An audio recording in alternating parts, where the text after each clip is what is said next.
Good morning, everyone. Can you please confirm if you can hear me? Let me ask a quick poll question. Can you hear me? Yes. Yeah, Enoch, it's audible. Awesome. So you might want to give the giveaway first for All the right. people who have participated in the quiz. And by then, the people are going to join and we will take it further. All right. So let me quickly share my screen. And we have about, let me check. We have about 282 people that have participated in the quiz that we have posted both on Facebook and LinkedIn. And now we are going to randomly pick one person and then we are going to give them a gift. So let me do a quick, just to be fair to everyone, we are going to randomly pick the person. So let me find the random number generator and serial number 1 till serial number 282. So I'm going to put 1, I'm going to put 282, and the moment I click on the generate button, whatever the number that comes up on the left, that person is the winner of today's lucky draw. So without any further delay, let's do this. 3, 2, 1, and go. So the winner is the person with the number 22, serial number 22. So let's go find number 22. And it's Anuradha. So Anuradha, congratulations. And we will get in touch with you. We have your details. We will get in touch with you and we'll give you the gift card. Thank you so much. And today, watch out for our WhatsApp groups. We will be posting the links to the quiz after the session. And Yep. over to you, Congratulations, Anuradha. And I really appreciate everyone who is participating and then contributing, and then yep, that's an amazing thing. So, Enoch, would you mind posting even the WhatsApp link here? Uh, I'll do that. So let me do this. Whoever is not yet part of any of our WhatsApp groups, just put up your message and I'll private message you the WhatsApp joining link. So the moment someone types in that they do not have WhatsApp, they are not part of any WhatsApp group, we are going to privately message you the joining link. Yeah. Over to you, Bharat. Wonderful. Yeah. So please post the YouTube link. Sorry.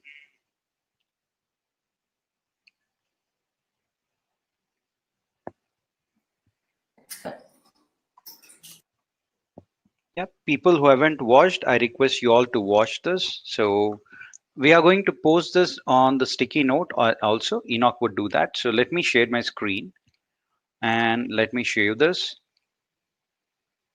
No, there won't be any assignments for this. Yeah.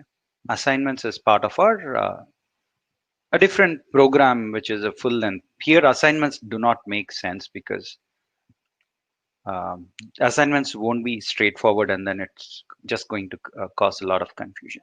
So here we have all these videos, 9 videos. The ninth one is live now. So you have roughly 8 videos which are available. I request you all to watch these videos. Each video will be for 3.5 hours long. Okay, and watch it and try to make best use of that. And please do not forget to subscribe so that you're notified whenever there are newer questions which are posted. Okay, having said this, there are 4,447 people who are viewing these videos. That's amazing count. There are 9 videos, 8 of them are there, and the ninth is today. We'll continue in this way, and whatever we can complete in 20 days, we will do that. So today is the ninth day. All right, welcome once again, everyone, to this session. As usual, we will do a quick recap even before we proceed further. Our mind map has been updated for AI and deep learning. Here is a mind map link, because this mind map also has the other details, such as you can access data science, cloud computing. We will have in comprehensive cloud computing AWS, Azure, Microsoft Azure, Google Cloud Platform, and IBM Watson. All these would be available. And if someone wants to go with AWS Cloud Solution Architect, that is also available. If someone wants to get themselves accustomed to only machine learning using Python and R, they can do that. If they want to proceed further with data science, that is also available. Big data, Hadoop and Spark, we have that. So all these mind maps are not something which is static. We dynamically keep updating these mind maps once in every week, once in every 2 to 3 days, something on those lines. So each time you view that, you will see a new list of entries. So I click on this. So here are the new things on the mind map. We believe this mind map should serve as a one-stop solution for everyone. We believe it will serve that purpose. So if you look at project management methodology, we started off by discussing about CRISP DM, wherein we have this understanding the business problem, then you collect the data, then you cleanse the data, and then you proceed further with supervised learning or predictive modeling. In this, you have a lot of black box techniques, wherein we have neural networks. Okay, and these are the various networks which exist, in which we have already discussed about perceptron algorithm, and we discussed about multi-layered perceptron algorithm. And we will also discuss about CNN, RNN, but CNN has a very strong correlation with computer vision. And that is the reason we are now discussing computer vision and image processing stuff, in which we discussed about the various challenges that we have. What are the various image transformation techniques? We have point operation, local operation, and then global operation. Then we have discussed about noise reduction techniques such as moving average, 2D moving average. What do we mean by a filter, kernel, mask? We discussed about these. Then we discussed about how to handle boundary effect by doing padding, zero padding, wrapping, clamping, mirroring. And then we have also looked at template matching. Until here, we were able to understand. Now we need to take this discussion further and discuss about a few more things. And alongside, we have been using OpenCV, which is a de facto library which is used to handle computer vision applications, to handle computer vision and image processing kind of applications. Okay, so there we go. So OpenCV is something that we installed and we have done a lot of operations. And I need to quickly, sorry, need to check here on until where we have, you know, discussed in terms of programming. Is this a last one or okay? Yep. We discussed until how to split the various color channels, right? That's, I think until there we discussed. And we split the color channels into red, green, and blue. Okay, and the code is very, very clearly visible. The data sets are uploaded on your learning management system. I mean, the image that I use, I'm going to upload. And you will have to actually ensure that you look at this code and type it on your computer. That is exactly what we are interested in. All right. So I'll have this open so that towards the end I again post that. So now I think it is time that we get started with computer vision. And we will get started from where we have left. Edge detection. So if at all an image is provided to you, we know for a fact that image can be split into multiple rows and columns. In some sense, these are called as pixel intensity values. Each of the pixel value ranges from 0 to 255. 0 means black, 255 means white. So you have black and you have white. And you take each of these pixel values and you load them into your data set.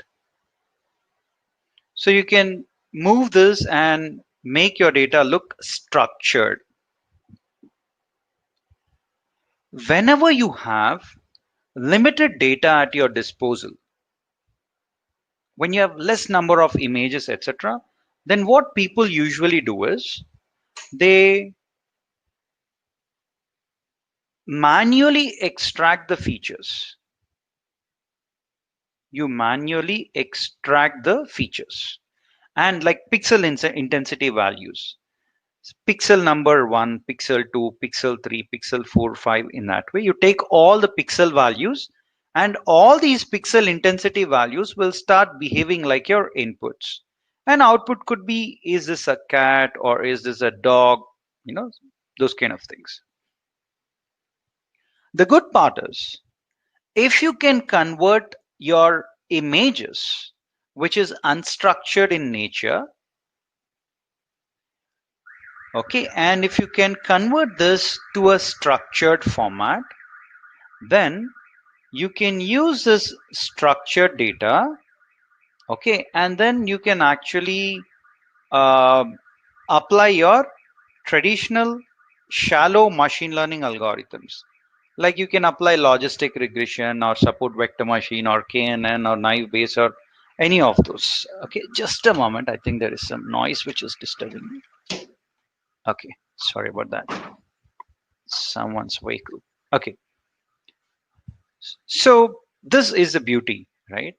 And another good part here is if you manually extract the features, another good thing is you will retain the interpretation part.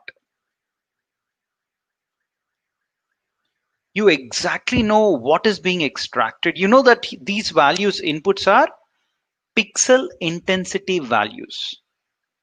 At least you know that these are the inputs. However, on the contrary, if you use these images and supply these images to your deep learning algorithms, and nowadays deep learning means neural networks, okay, different neural network algorithms. Okay, when you give it to your deep learning algorithm, features are automatically extracted.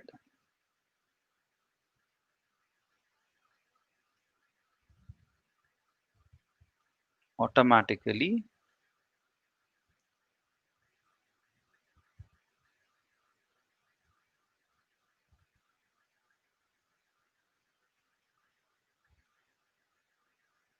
features are extracted. When features are automatically extracted without your effort, this is certainly a good thing, right? Because you're not doing any manual extraction, so you're saving a lot of time. While this is a good thing, the bad part is there is no interpretation. The new features that are extracted, like these new inputs, you don't know what those are. Okay, no interpretation exists. There is also another thing, wherein if you all are aware of regression techniques, when you write the regression model like this, okay, then you can easily interpret these values. What do I mean by that? Say you want to predict on what will be the weight gain of a person. That's the output, assume.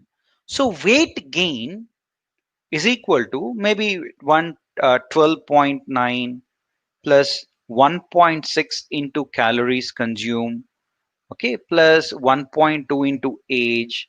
In that way, you will get these numbers. And then you can use these numbers, calories consumed and age. You can substitute in this equation, and then you get the weight gain in typical regression techniques. Okay. And this 1.6 means that for every 1 unit increase in the calories that you consume, that means calories are measured in kilocalories, right? Usually. So if the calories consumed increases by 1 unit, the weight gain increases by 1.6, all else being constant. Okay, if you increase the calories consumed by 1 unit, I mean 1 kilocalorie, then weight gain or the weight will increase by 1.6. Yeah, weight if it is in grams by 1.6 grams in that way. But then when it comes to your neural network, you'll have an equation like this: B plus W1 x1 plus W2 x2. You'll get some numbers like the numbers that you have here. But those numbers will have no such interpretation. So one is the parameters that your model learns, the weights that your model learns have no interpretation. Another thing is the features or the inputs which are automatically extracted would also have no interpretation. But if you're working in, say, life sciences, healthcare kind of scenarios, okay, and in life sciences, healthcare kind of scenarios, when you build a, say, cancer prediction model, without interpretation, Medical Council of India or any of the, governing bodies will not approve your model for usage, right? For usage in hospitals, etc. They will not allow. They will say, hey, there is no interpretation which exists. Why do I need to even rely on the model that you have built? Okay, so to counter that, people use these kind of shallow machine learning algorithms for which you have to manually extract the features. The first raw feature that is extracted is your uh, pixel intensity value, and the next raw feature which is usually extracted is edges, and that is where we are. This is called as snakes and saccats image that you're seeing here, and you get an illusion. When you look at this, you get an illusion that these snakes are rotating, right? But in reality, none of your images here are rotating. You get an illusion, right, that these images are rotating. You get such an illusion because of the edges in the image, right? Because of the edges that you have, you feel as if it's rotating, but actually it is not rotating. Okay, this is called as snakes and saccats. Okay, all right. And a few years back, if you remember, people have posted this image, and this image became extremely famous. Do you know what this image is? This image is an image taken by Mars rover. The robot which is used to explore planet Mars is called as rover, Mars rover. Okay, and Mars rover keeps taking the videos and images of planet Mars, and it explores planet Mars. And this image, people thought this is a woman, okay, and she has just fetched, they thought that this is water, and she is standing there fetching water from the pot, okay, and then yeah, that's what people thought. But ideally, when NASA has actually figured out further on, is it really a woman? Do you think life exists on planet Mars? Because Mars supposedly is very close to Earth, okay, in terms of various things. And that is the reason why they thought it's a woman. But then later on, they figured out that this illusion that is created is because of images, shadows. Okay, that's a slight motivation for you all to understand about edges. Now here, if you look at an image, as I've told you, image contains pixels, which is the most raw feature which can be extracted. When you feel that you can analyze the pixel values and use it for your further analysis, then the disadvantage here is that you need to use all the values, all the values, all the pixel values, and place it. Your data set might become extremely large. If your data set is extremely large, it takes a lot of time to do the processing. Hence, what people thought is, can we not extract only the edges? And if you look at only to figure out on what is there in this image, do you need all the pixels? Do you need pixel 1, pixel 2, 3, 4? Do we need all these pixels? Absolutely no. You just need the edge pixels, maybe. And that too, you need not have the entire edge. just a few edges are good enough for you to say that this is a human in the image, this is a horse in the image, and this is an airplane in the image. You can make out just by looking at the edges. That too, you need not look at all the edges. You can look at only a few of the edge pixels, and you can make out on what that image is.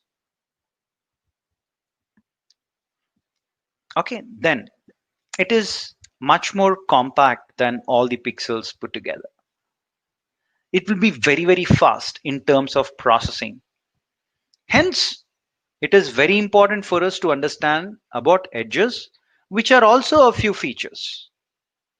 Like you have pixel intensities, we also have edges, which are also features, which can be extracted and used for your predictive modeling.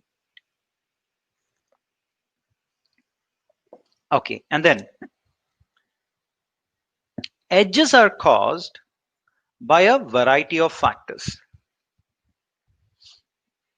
For example, whenever there is depth discontinuity, you'll have an edge. For example, depth means how far or how close objects are to you. If you look at this building, this is close to you in comparison to the sky that you're seeing here. You have sky and you have building. Building is much closer to you than sky. So there is that depth discontinuity. Hence, you'll have an edge over there. Okay, you'll have an edge here. And in comparison to this building wall, this railing is much closer. So there is again depth discontinuity. This is far, this is closer. So there'll be an edge here. Whenever there is illumination discontinuity, meaning here it is bright, here it is dark, bright and dark. So you have an edge over there. Surface color or surface appearance discontinuity. Here also you have an edge. So for example, this is of a different color and this is of a different color. So you'll have an edge over there. Then you have surface normal discontinuity, meaning if you go around this, there is an edge over there.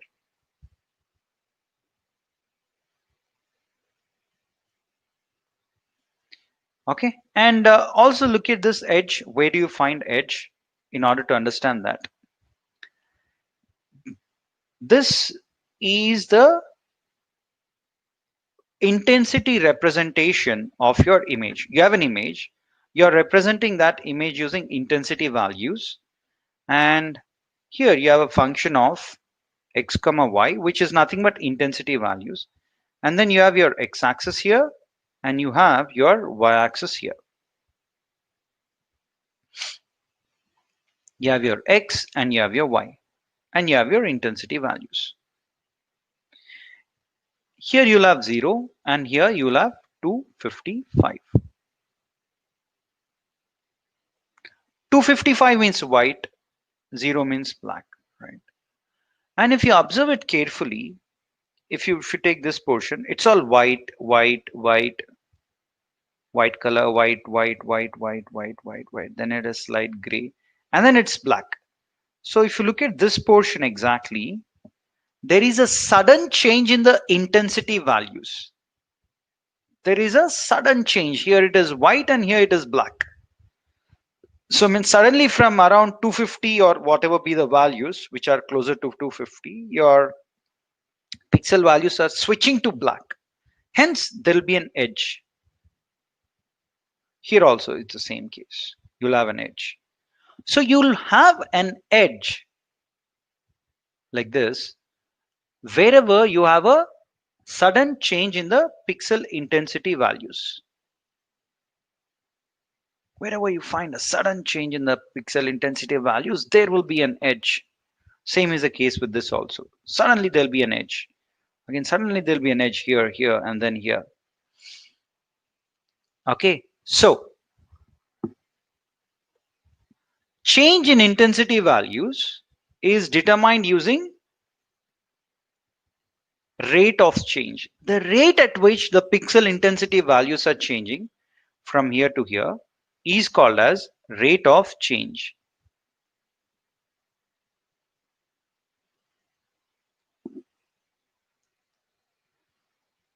Okay, rate of change is sudden change in the pixel intensity values.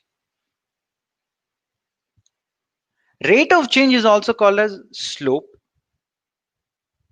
which is also called as derivative, which is also called as gradient. Hope you are aware of these things from our mathematical foundation session, which was covered earlier. Okay, so rate of change is also called as slope or derivative or gradient. So let's look at this derivative. All mean the same. Each of these mean the same. That means if you find the derivative of the function, derivative of this function, you remember images can be represented as functions. So if you find the derivative of the function, wherever the rate of change is the maximum, that is where you'll have an edge. So say this is a function. Edge means wherever you have a sharp variation, maximum change in pixel intensity values. So what do? You just take the first derivative. And when you find the first derivative, look at that, what's happening. It's all same here. So it'll be the same here. It's changing. So it will start changing.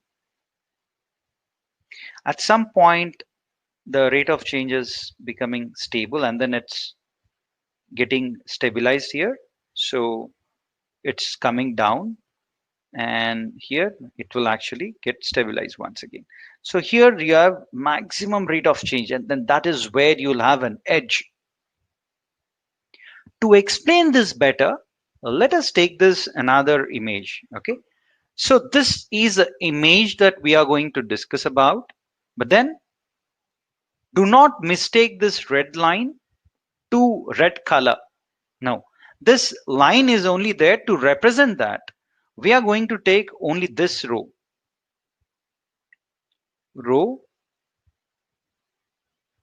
chosen for analysis. Okay, this is the row which has been selected for our analysis.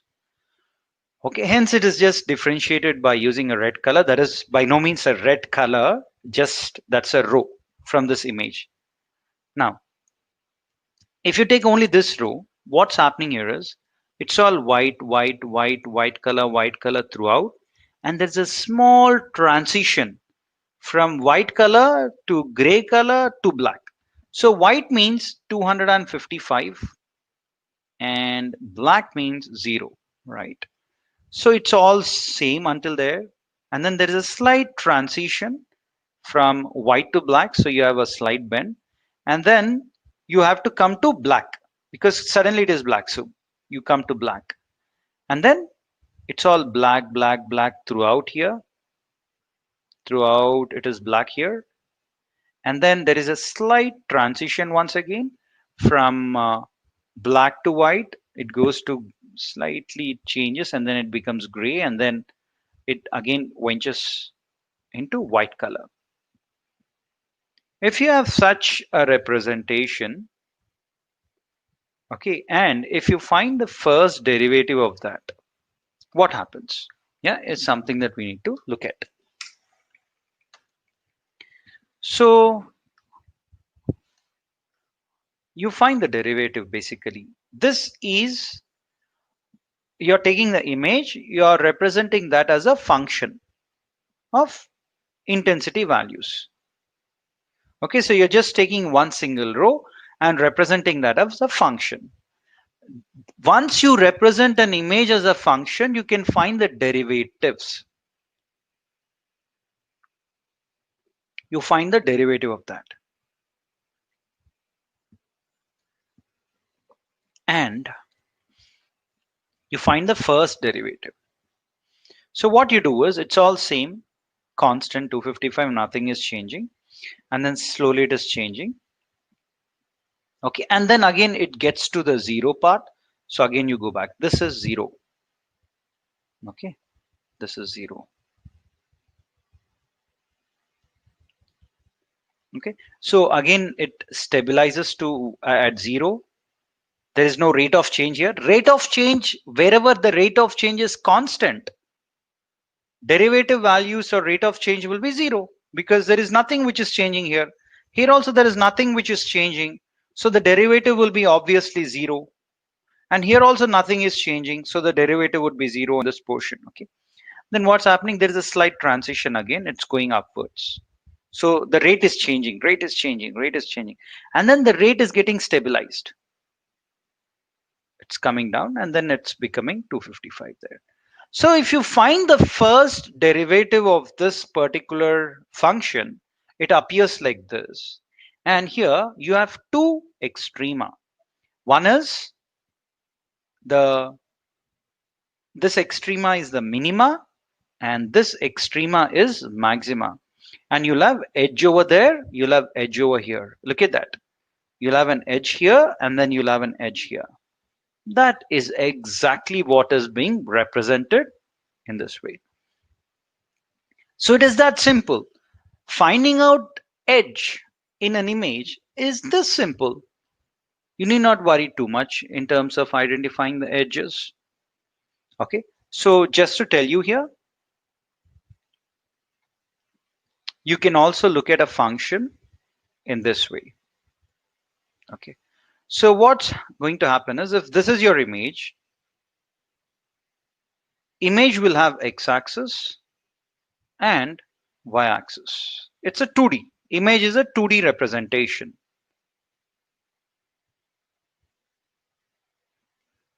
And you have x and y.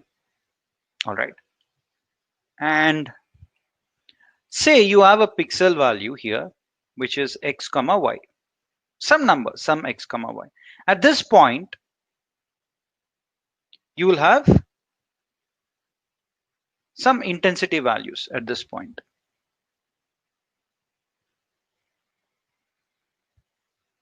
Okay, and then when I say x plus 1 and y, on y-axis it will be the same. This is x. So x plus 1 means you move by 1 pixel towards the right. And you'll get a pixel here. So you have pixel here. You're moving by 1 pixel. Since you're moving by 1 pixel here, you'll get function of x plus 1 comma y. So you take the pixel intensity value here and subtract it from the previous pixel intensity value. You're dividing it by 1 because you're moving only by 1 pixel here. So the change in x is 1.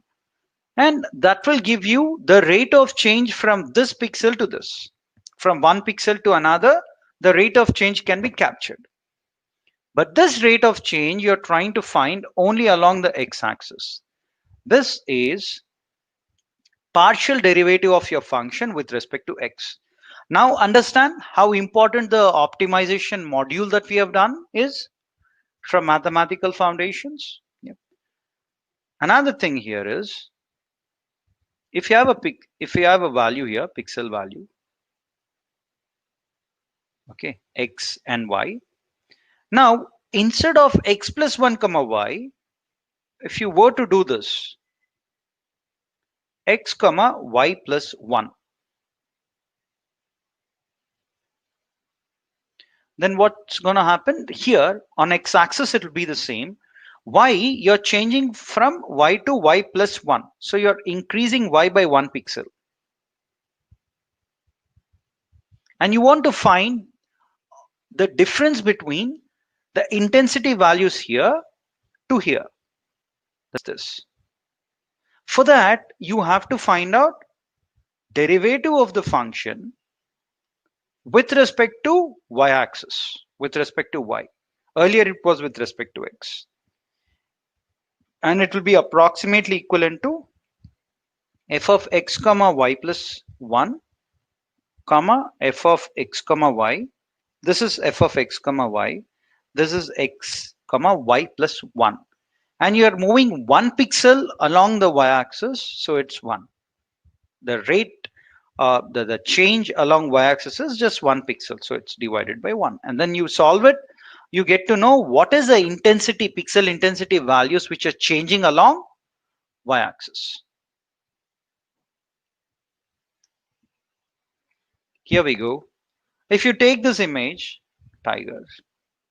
By the way, I think India entered into a world record in terms of the increase in the population of tigers.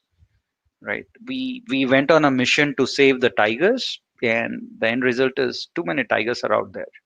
Yeah, that's a good thing for us. They didn't go extinct. Okay, so if you find the pixel intensity values, and if you find the derivative with respect to x, meaning along x direction, so you move from left to right, and wherever there are pixel intensity changes, you record that. Simple. So for example, say you're moving from this direction to this direction, you keep moving in that way, keep moving. Okay, you keep moving, and here at this point of time there is a sudden change. You're moving from this black color to white, so there'll be a sudden change in the intensity values. Then again, if you move forward from it, it's going to change from white to black, and hence there is another edge there. Again it's changing, so again there is an edge. So wherever you find such changes, okay, in the pixel intensity values, even at this nose, right, for instance, if you, yeah, if you move in that direction, there'll be edges. Wherever there is sudden change, there'll be edges. Very simple. Okay, so if you're moving along x-axis, what edges are found? This kind of edges, edges like this, edges like this. These are called as vertical edges. So if you move along x-axis, the direction in which you move, in that not in that direction, but in the opposite direction, you'll find the edges, because you're moving along this direction, right? You're moving like this. So wherever there's a rate of change, you'll have an edge like that. Okay, so you'll get vertical edge if you move along x-axis. And if you move along y-axis, if you want to find the rate of change along y-axis here, along this, then let us see what happens. So if you're moving from in this direction, in this way, wherever there's a change, if you're moving along in this direction, so observe here there is prominent change to black color, so there is that edge. Then after the black is done, white starts, so there is an edge. Again, after the white stops, black starts, there is an edge in that way. So you have y-axis. If you move along y-axis, you'll have rate of change, and this rate of change that you're seeing here would have horizontal, would help you identify what edges along this direction, like this. Okay, edges like this. So these are horizontal edges.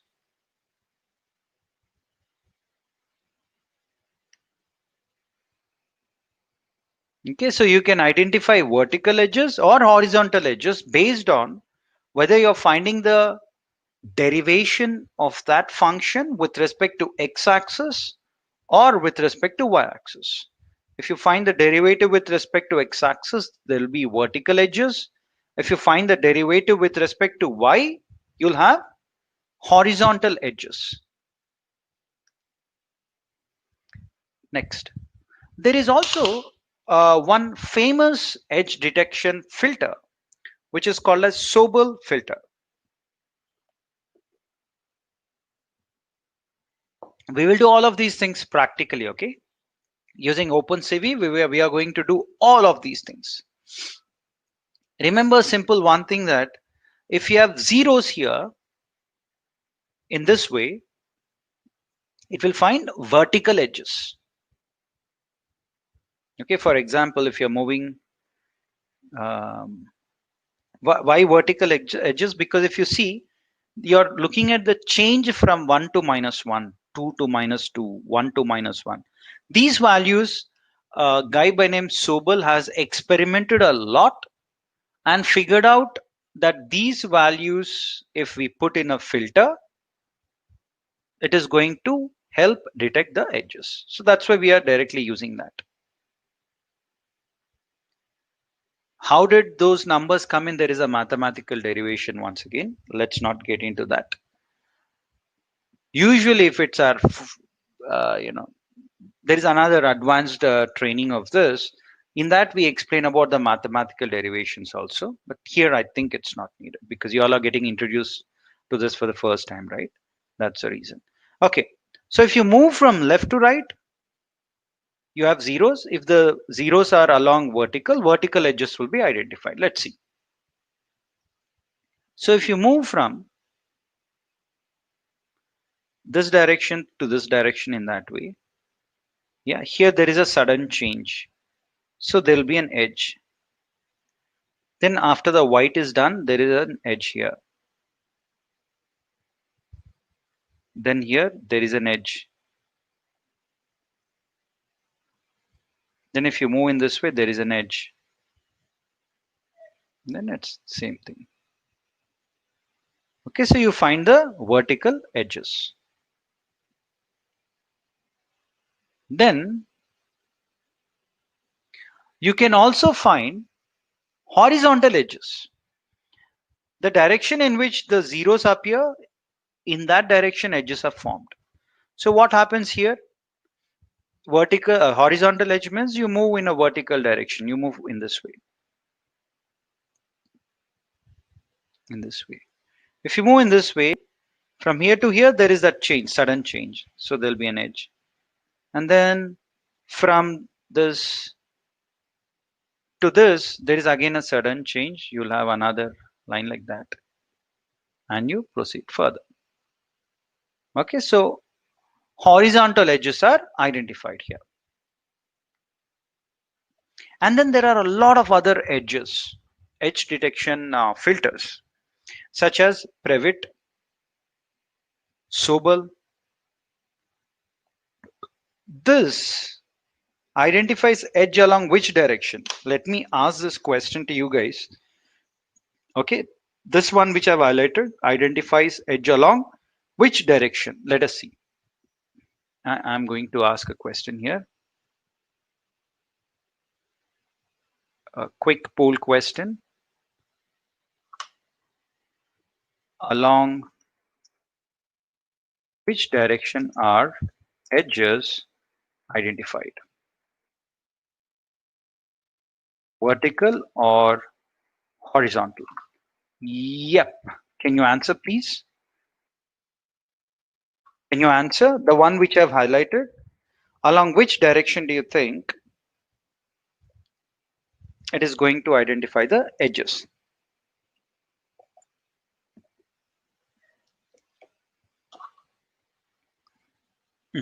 Sorry. Vertical. Absolutely. Absolutely. Whichever direction you have your zeros. Wonderful. And here it will help you identify edges along horizontal direction. In Sobel, along vertical, along horizontal. And then you also have Roberts. In Roberts, you find the edge along the diagonal like that. Diagonal.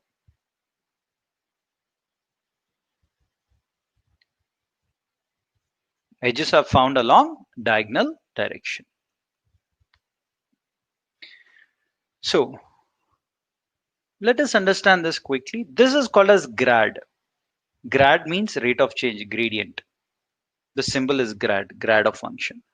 So you find the derivative along x and also you find the derivative along y. Okay. If I say derivative along y is equal to 0, then you find the derivative of the function only along x-axis. If you find the derivative, if this part is 0, then that means you find the derivative only along the y-axis.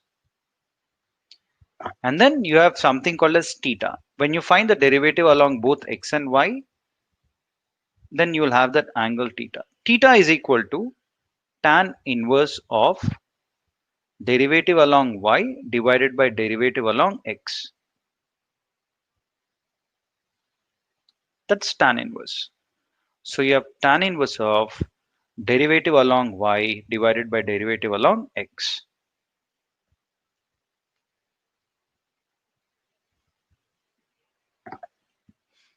Okay. Now let me take a noisy image. When I say noisy image, there'll be a lot of noise. If you observe this image carefully, this is not completely black. This portion is not completely black. You also have certain dots, right? It's not pitch black. I mean, you have to get very close and observe. It's not completely zero. A few of them are 0, 10, 15, right? You know that 0 means black and 255 means white. But then even if you have a value such as, you know, 10, 20, 30, they are still close to black. They're not pitch black, completely black, but they're close to being called as black. And also when it comes to white, this portion is not completely white. Okay, you'll have certain gray spots like 240, 250. They are not completely white, but then they are very close to be called as white.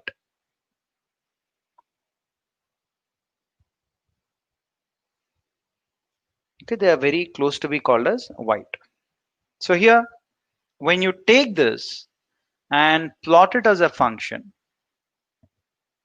okay, the values here are varying like this. They're varying. They're not exactly, it's not a straight line like that, because all these values are not exactly zero. They could be 10, 12, 13, whatever be it. And then here also you have the same thing. Those changes are there. And when you have such a noisy image, and when you're dealing with such noisy images, what do you think will happen? When you find the derivative of this function, because you know what? You want to identify edge. And if you want to find the edge here, you need to find the derivative. If you want to find the derivative, okay, then what should you do? You have to find the rate of change, which is differentiation, derivative. When you find the derivative here, what do you think will happen? Whenever there is a rate of change like this, the derivative will be high, because you're finding the derivative this with respect to that, this with respect to that, this with respect to that. So there'll be huge fluctuation in your derivative also when you find the derivative of this function. This is what you get. Here you're kind of confused. Your model will be kind of confused on where is an edge, because it's fluctuating by so much. Since it's fluctuating by so much, how do you identify on where is the edge? Okay, so you take a function.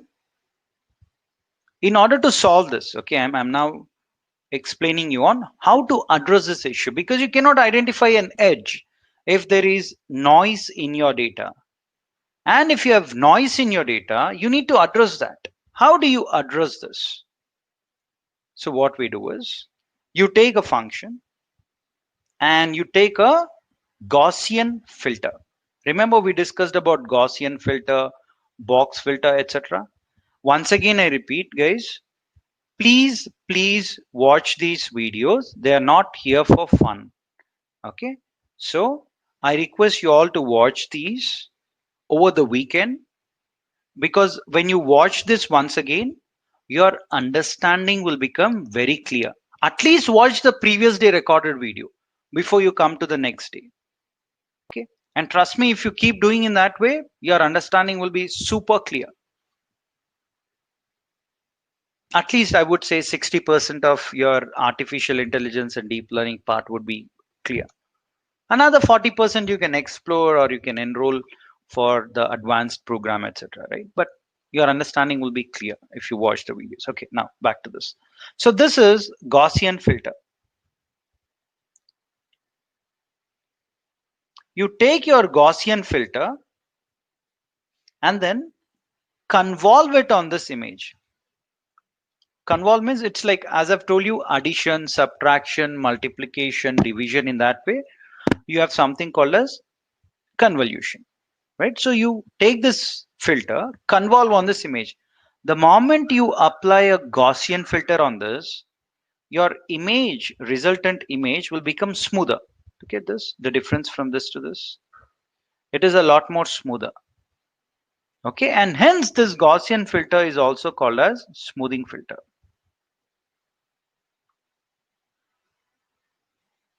Okay, it's called as smoothing filter. And then on this image, so what you have done is, as part of these steps, you have removed the noise, okay, from your image.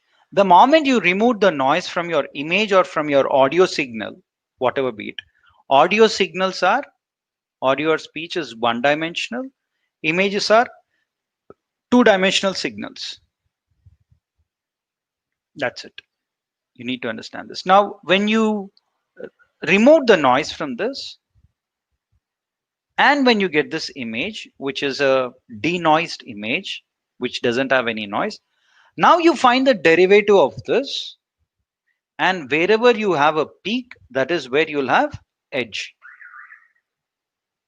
Okay, look at that sudden changes here. So this is where you need to have edge. That is where you'll have an edge. Maximum change in the intensity values. Then there is another shortcut. Okay, here, what are we doing?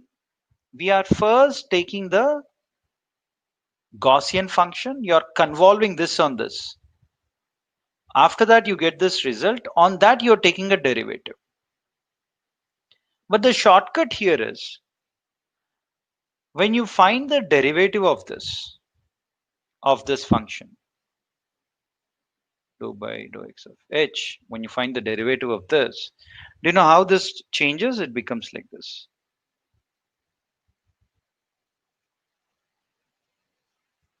It becomes like this.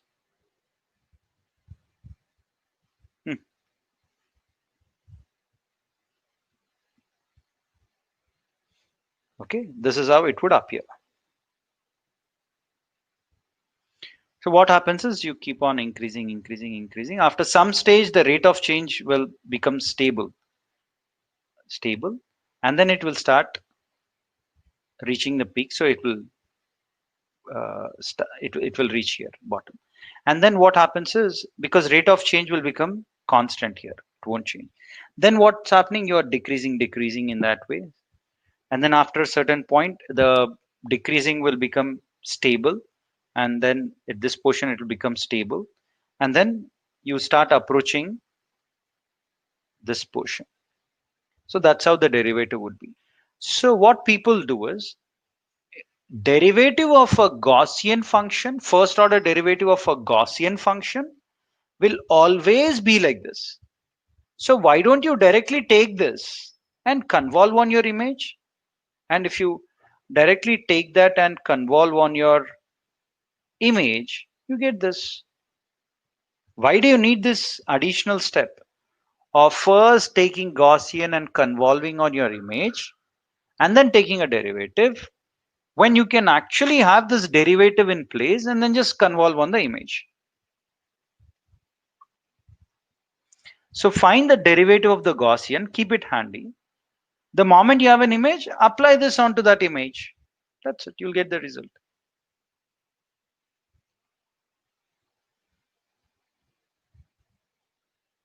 Okay, so you can also find the second derivative. And when you find the second derivative, you'll get another filter, which is called as Laplacian filter. Okay, you can either have Laplacian filter with diagonals or without diagonals. Without diagonal means it will not be able to find your diagonal edges.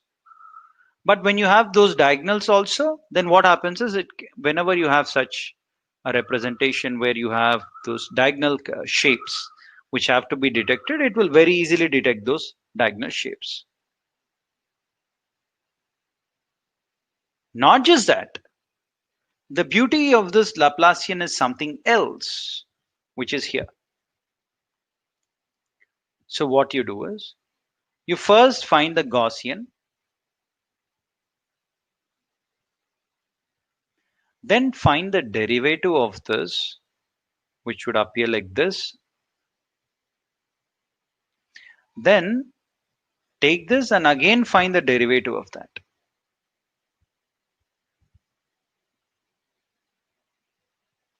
Which will be like this. So you have a Gaussian, find the derivative of that, and then find the derivative of that once again, which will lead to Laplacian of Gaussian.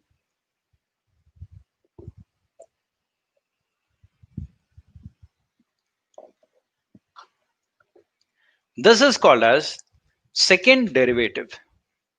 So the first derivative will give you a Gaussian like this. Second derivative will give you Laplacian of Gaussian. This is second derivative. When you have a second derivative, and when you observe this from the top, this is like your black color, this is like your white color, okay? 255 to 0. Okay, and when you observe this from the top, it will appear as if there is a round shape. Okay, and as in how you peep into that, it will look black. So this round shape, imagine that as a cone that you have. And when you have such a Laplacian of Gaussian, what kind of features can you extract is a question. So let me write it down. What features can you extract, okay, if we have Laplacian of Gaussian filter? Okay, please think and ponder on this thought while we take a break and come back. So it is 11:30 now. We are going to connect back exactly at 11:40. Okay, it's 11:30. Let us take 10 minutes break and then let us connect back at 11:40. All right, take a quick break and come back, friends. Come back afresh. We will take this further and we will also do practically these things on our system using OpenCV.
Yep, so let's continue.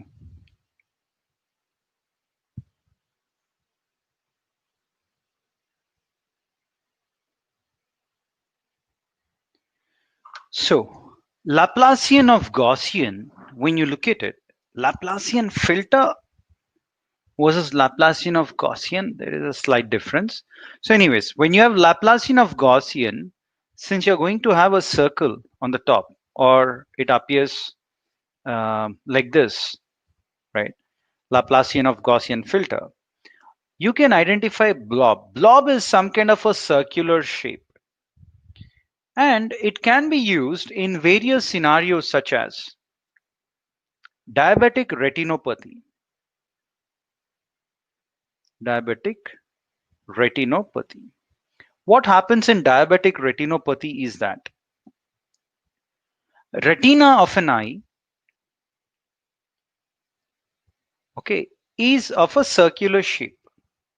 And people say that if you're impacted by diabetes, it will first impact your eye. So if you're going to have some kind of sight issues, you're not able to see something properly or something of that kind, that means diabetes symptoms have creeped into you. So people just scan this, take the retinopathy, retina images, and then they determine whether you have diabetes or not. That's one thing. Second thing is when you have, say, sunflower field, there'll be a lot of sunflowers. People have built a lot of applications wherein when you have sunflowers like that, you can just take a photo of this sunflower field and then determine what is the yield. It will automatically count how many sunflowers you have. Simple. You can in fact take a video, split the video into multiple frames of images, and you're done. Okay, this is something which people do. And you apply these kind of filters which will automatically determine how many sunflowers are there because it's in this shape, circular shape. Anything, any image which has these circular shapes, etc., you can identify, kind of, yeah. Now, let us understand on how do we deal with noisy images. One way to remove noise is by taking a Gaussian. This is something that we have discussed, right? If I have noise in the image, then you take a Gaussian filter and apply that. Okay, that's wonderful. So if I have noise in the image in this way, for example, this is, say, your original image, then you have salt and pepper noise. Salt and pepper noise means you'll have white spots like salt and pepper black. So you'll have white and black spots. That's salt and pepper noise. Then you can also have impulse noise. Impulse noise means just having those white dots is impulse noise. Then Gaussian noise. Gaussian noise means 0 means black and 255 means white, right? So anywhere in between you take the values, and then if say 240 or 50 or whatever be the values, if you have those kind of spots, it's called as Gaussian noise.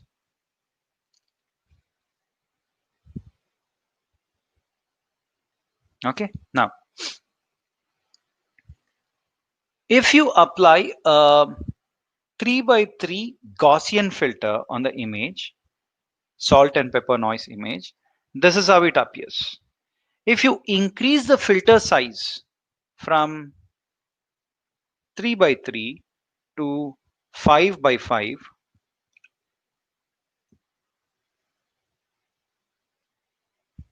5 by 5, then the amount of blur increases. It will smoothen it even more. And if you use a 7 by 7 filter, it will further smoothen. But the disadvantage here is that, okay, a clear disadvantage here is that your image is becoming blur. Okay, your image is becoming very blur.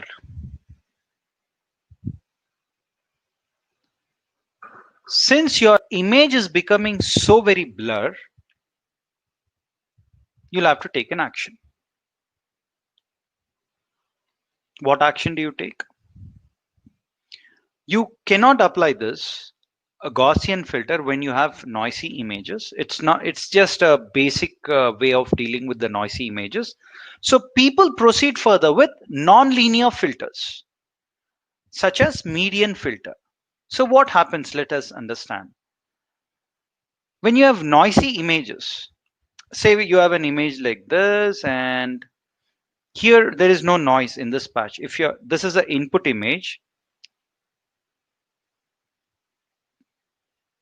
On that input image, if you take a 3 by 3 filter and apply this 3 by 3 filter on this patch, it doesn't make any difference even if it's median, because there are no outliers per se. You take all these values 10, 11, 10, 9, 10, 11, then 10, 9, 10, take all those values. Now even before you calculate median, you need to first sort the data in ascending order or descending order, and then take the middle value, and that would be here. Yeah, the same number is coming up, that's fine. Then move your patch, 3 by 3 patch or filter, one stride. One stride means one pixel. When you move it one stride in this way, you take all those numbers, and here you have outliers 0, 0, 1 are clearly outliers in comparison to the other numbers. You sequence them, and once you sequence them, you take the middlemost value, which is 10. So you replace this with 10. Here also there is no big difference. However, now you will have a difference. So you have been moving your, say you have been moving your filter across your image, and you reach the final patch here. When you take all those numbers here, very clearly it is an outlier, 99. So when you take all these values, when you sort them in a sequence, and when you take the middle value, it becomes 10. So 99 has changed to 10. So this 99 could be a, an outlier. It could be a patch which appears, or a dot which appears on the image, that can easily be gotten rid of. And if I apply such a filter, look at the difference. If you apply Gaussian, the noise is not going away completely, and also the images are becoming a lot blur. But when you look at the median filter here, and when you apply on the images, the these dots are gone, and then it appears a lot more smoother. Okay, and similar to that, there is something called as alpha trimmed mean. So if you take alpha as 5%, just as an example, so what it does is, say you're applying your filter on this patch, you take all these values, sort them in a sequence, you'll have all those values, say you have 9 or whatever be it.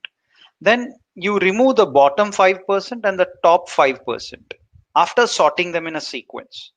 So you sort them,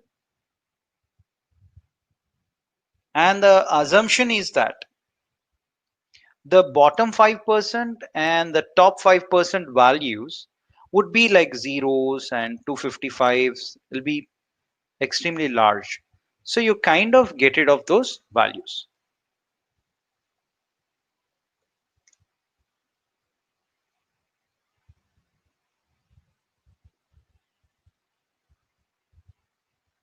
Okay, this is what we do, what people do.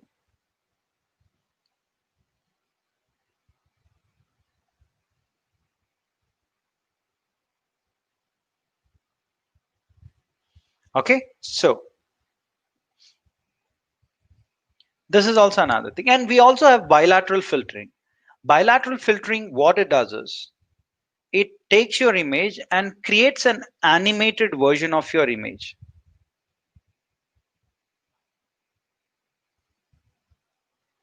Okay, it takes your image and just comes up with this animated version of your image. This is called as bilateral filtering. This is called as non-linear filter. It will smoothen your image by preserving your edges. Wherever your edges, it will not get rid of those edges. This is bilateral filtering. Okay. Another very good edge detector technique that exists is called as canny edge detector. So just to do a quick recap before you forget about what all we discussed, let me show you this. So these are the filters that we have discussed. Okay, we have discussed about edge detectors, wherein we have Sobel, Prevet, Roberts, Canny. All of these are the various edge detector techniques. Now we are discussing about Canny edge detector, and we have also discussed about Laplacian filter. We also have a blob detection algorithm or a filter which is called as Laplacian of Gaussian. Any circular shapes it can identify. And then you also have nonlinear filter wherein you have bilateral filter. Of course, all these things we will practically do it. They do not assume that this is only theory. No, we will practically implement each of these using OpenCV. Okay. There are three important features which should exist in a good edge detector. First, any good detection technique should respond to edges and not noise. Sometimes you'll have noise in your data, and you don't want your algorithm obviously to respond to uh, noise. You want your filter to respond only to edges. Wherever there is an edge, you want your filter to detect that. Okay, and then there is some good localization. That means your filter should help you detect an edge with good localization. That means detect the edge near the true edge. Wherever there is an edge, you need to detect that. Wherever there's a non-edge by mistake, you should not detect that. Okay. And then it should have a single response, one per edge, single response. It should not be like this. If I draw like this and if I say, okay, this is the edge, then you should, I mean, that's not right. There should be a single edge, not bunch of edges. Okay. Now let us take this input image and let us solve this.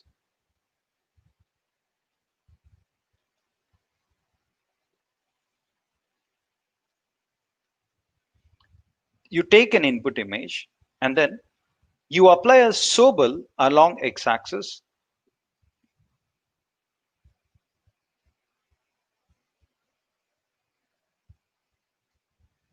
Then you apply a Sobel along y-axis. We already discussed about Sobel edge detector, right? If I move along the x-axis, what kind of edge will your model detect? Let me ask this as a poll question. If I move along the x, or if I apply Sobel along x-axis, what edge will it detect? Let me see. So a new poll question. If we apply Sobel filter along x-axis, then what edge will the filter detect? Okay, would it be vertical or will it be horizontal? Please, can you answer this?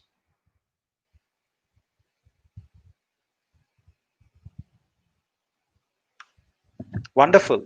90%. Oh, the count is dropping to 80%. But then again, I think a few of the people are trying to push it hard towards the higher percentage. Yep, you guys are right in saying that. I would say 85, right? I think that, yeah, touch 85, please. 84. 85. Good. I'll quickly escape from there before the count drops. Yep, you're right. If you're moving along the x-axis, you're moving in this way. When you're moving in this way, you clearly see that there is an edge over there. Okay, there is an edge here. And that's the edge that you're seeing here. Okay, that's the edge that you're seeing there. Okay, so that's how it is basically. So when you move along this, when you move along the y-axis in this way, then this edge is not visible because when you move in this direction, there is no change along this. So there is no edge here. It doesn't appear. So if you want to find all the relevant edges, then you have to actually apply both Sobel along x and Sobel along y-axis. But then, can I at one go identify the edges both along x and y direction? Yes, that is called as canny edge detector. But then all it does is, it is going to apply individually Sobel along x and Sobel along y direction, and then it is going to combine these two. This is the symbol for grad, gradient, rate of change. So how do you combine in this way? You're finding the magnitude of rate of change, and you're combining the rate of change along x and also along y direction, and then you square it and take the square root of that, right? When you square it and take a square root of that, then this is how it appears. And when you find this gradient, take that gradient and say if that gradient is greater than or equal to threshold, then what happens? Okay, if that gradient is greater than or equal to threshold, you're getting a value which is, this threshold is empirical. Okay, let me write it down. Meaning there is no defined rule on what should this threshold value be. It keeps changing. Okay, the threshold value keeps changing. It won't be the same. Okay. If this threshold value is, say, 25, what do you mean by that? If the rate of change here, only if it is greater than or equal to 25, you'll get some number. If it is greater than 25, only consider those kind of changes. If the rate of change is very less, okay, then do not consider. For example, if the rate of change is say 20 or 18, that means the rate of change is so less. The rate of change, if you're moving along, here, if the rate of change is very less here, it shouldn't be detected. You don't want such a small change to appear. Only if the change is significant or greater than 25, you proceed further. This 25 is a number which is empirical. There is no defined thumb rule on how to choose that. You can choose. It depends on the application that you're working with. If you're working on a, say, radiology image, cancer prediction, then even a small change matters. So maybe you'll reduce the threshold to 10 or maybe to 5. Who knows? Right? But if you're working on social sciences kind of a project, like typical projects that you do, then you need not have such a low threshold. Right? That's one thing. So you first apply Sobel along X and Sobel along Y. Okay, you do that. And then you find the gradient, rate of change, by combining those two. And this is the image that you get. And here what you do is you apply a threshold saying that only if the changes are greater than something, consider that. Otherwise, do not consider. When you do that, every change which is pixel value, which is black, goes away, dead black, and then this is the kind of image that you get from that. There is again a disadvantage here. What did we talk here in this? There has to be a single response. That means you need to have a single edge. But if you look at this image, and if you look at this portion, yeah, if I were to put it here, it's appearing like this. We want a single edge. We don't want it in that way. Then how do I fix it? Then your computer vision experts sat down, thought a lot, and then they thought, okay, we can fix it. And then they came up with the concept called as non-maximum suppression. Okay, they came up with this logic called as non-max suppression.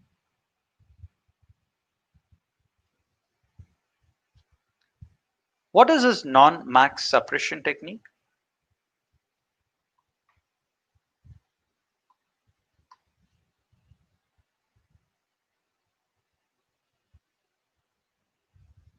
Okay, so here, this is the thick rate of change. This is a thick rate of change that you are observing here. Then what happens is, you take a value, a number here, okay, and then this you call it as x comma y, and then take one number which is ahead like this, which is x prime y prime. Then you take another number behind this, which is x double prime y double prime. And then now look at this. Look at, is the rate of change at this x comma y greater than the rate of change at this point, which is a new point? That is one thing. Second, is this rate of change at x comma y also greater than this number? So if the rate of change here is more than one which is ahead, one which is behind, then this is the winner, right? This is like winning on this, and this is also winning on this. So if this is greater than this, and if this is also greater than this, then the end result would be this. Correct. Otherwise, you say it is 0. I mean, you have to proceed further.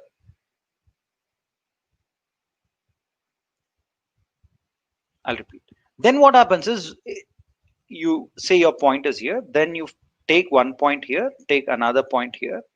If the rate of change here is greater than this, and the rate of change here is greater than this, then this is the winner, the one which is in the middle. It's like first, second, third positions, right? If one is greater than this and this, only then it'll be in a first position, right? So only then you take that as the true edge. Otherwise, you say, hey, that is not the true edge, and then you move on again. Again, how do you move on?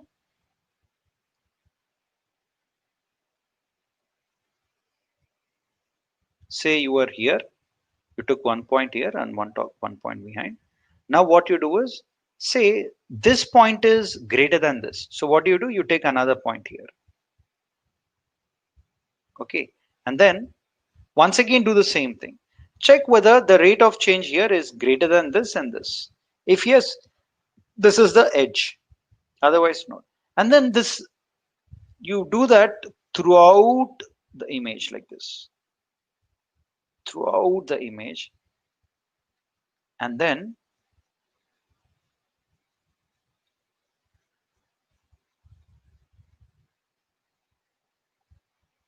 take throughout the image, and then throughout that keep doing the same task, and then keep identifying the point where you have a maximum change, and then apply that non-maximum suppression.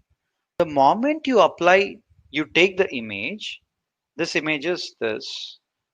That means you take an image, find the Sobel along x, find the Sobel along y, it will find the edges along x, along y, combine those two, okay, and then do a non-maximum suppression. Once you do a non-maximum suppression, Look at that here. You have the thick edge, but it has become a thin edge. After that, apply the threshold. If the values are greater than 25, greater than or equal to 25, only consider those. So you'll get an image like this. But there's again a problem here. As opposed to this image, or as opposed to this image, look at here, it's not so noisy. Here also, it's not that noisy. But when you look at this, it's looking very, very noisy. These edges are all like hanging threads, right? A lot of spurious edges exist in comparison to this, right? In comparison to this has a lot of spurious edges. This will make our life very difficult in identifying the edges.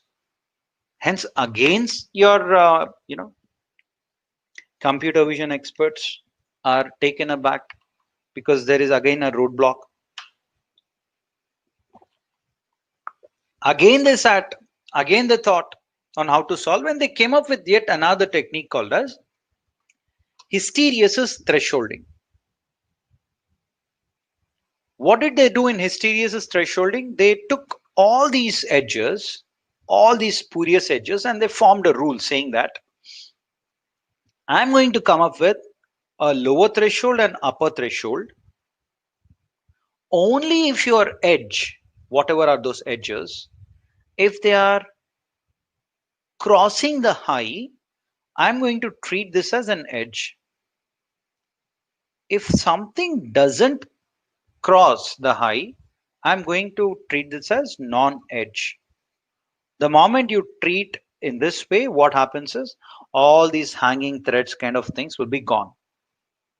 And there's one more thing, which is if there is anything which is below low, obviously it is non-edge. But then if something falls in between high and low like this, but then if this edge connects with another edge which crosses the high, then this will also be considered as an edge. Okay, if something is like this, just falling in between high or low or high, or something which is not crossing high, but if it goes and connects with another edge which actually crosses the high, then you start treating that as an edge.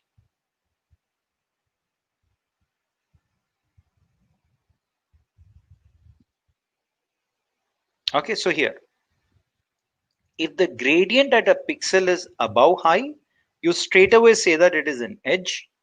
If the gradient is below low, you say that it's a non-edge pixel. If the gradient is between high and low, then declare it as an edge if and only if it is connected to another edge pixel directly or via pixels between high and low. Right? These are the three rules that people came up. And again, this is a heuristic. Right? Again, this is a heuristic or empirical values, meaning to keep changing this value and this value, keep checking your results. Wherever you get a best result, you choose that.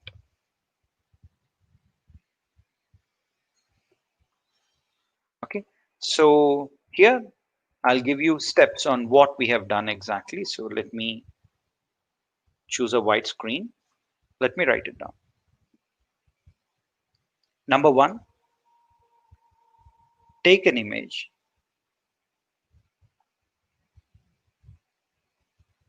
And apply.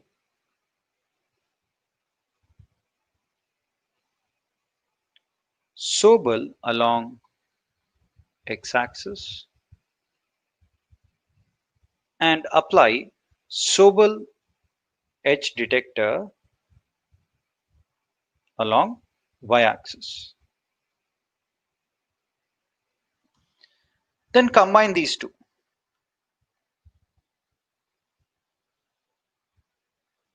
Combine the change along x and change along y. How do you combine it? You just say magnitude of change is equal to change along x plus change along y. Of course, you square, so you also take a square root of that. Then, since there might be thick edges, To get rid of that, you apply non-maximum suppression. Something, if some change is not maximum, then suppress it. Suppress changes which are not maximum. That's called as norm. This will give you a thin edge. From thick edge, you get a thin edge.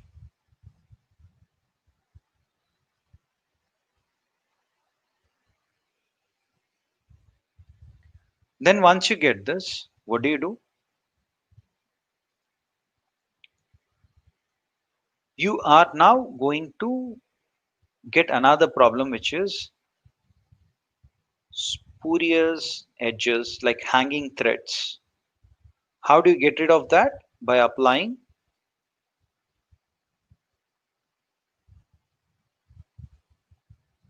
hysteresis thresholding. Here you need to provide a value high and low. This is empirically chosen. And finally, after all these things, you put a threshold.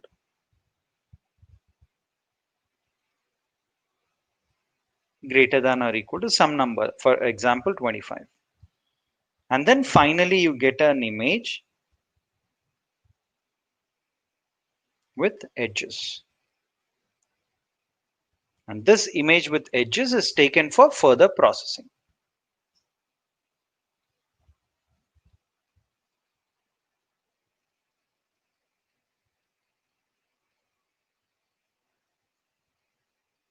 Okay, perform further processing. Whatever you want. Maybe you want to use this image for prediction purpose. Do it. It'll be faster, easier. It will take less memory. All these other advantages that exist. The next thing that we have is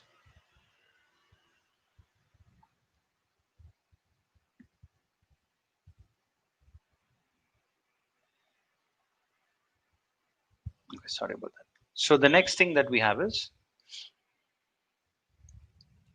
this image sampling and interpolation technique. So image sampling and interpolation technique is very, very important in terms of reducing the size of the image or in terms of increasing the size of the image. Usually image sampling is related with subsampling. This is correlated with subsampling or reducing the size. Interpolation is usually correlated with making your image bigger from the given size. So question to you all is, if this image is very big, how do I reduce the size of the image to half? How can I generate an image which has half the size of this original image? Can someone answer this? Can anyone answer? I give you an image, and if I say that make the image half the size, how would you do that?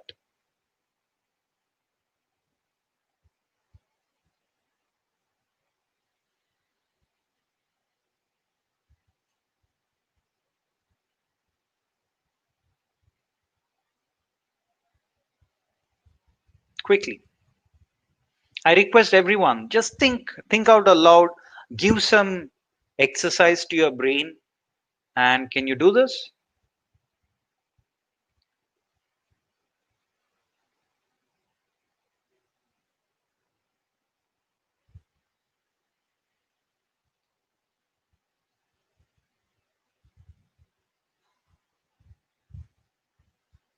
Let's see how many of y'all will get it right.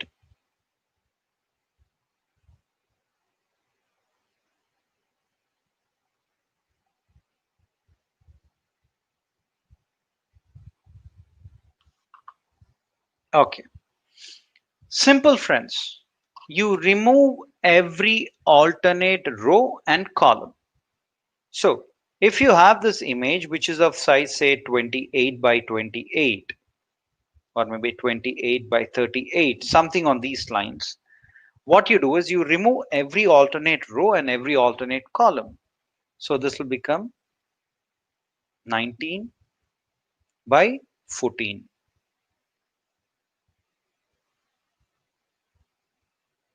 It will become 19 by 14 basically, right?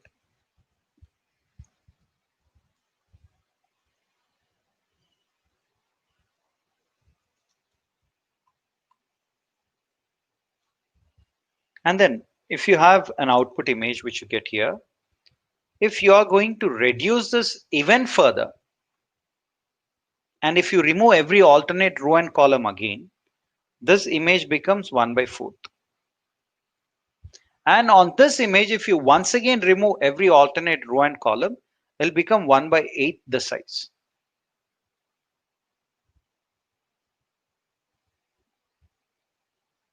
And now, if I keep reducing the image in that way, and all these reduced sizes, if I zoom to map this, so now if I just maximize this in this way, okay, and if I make this image also as bigger as this image, then let's see how it appears. Look at that.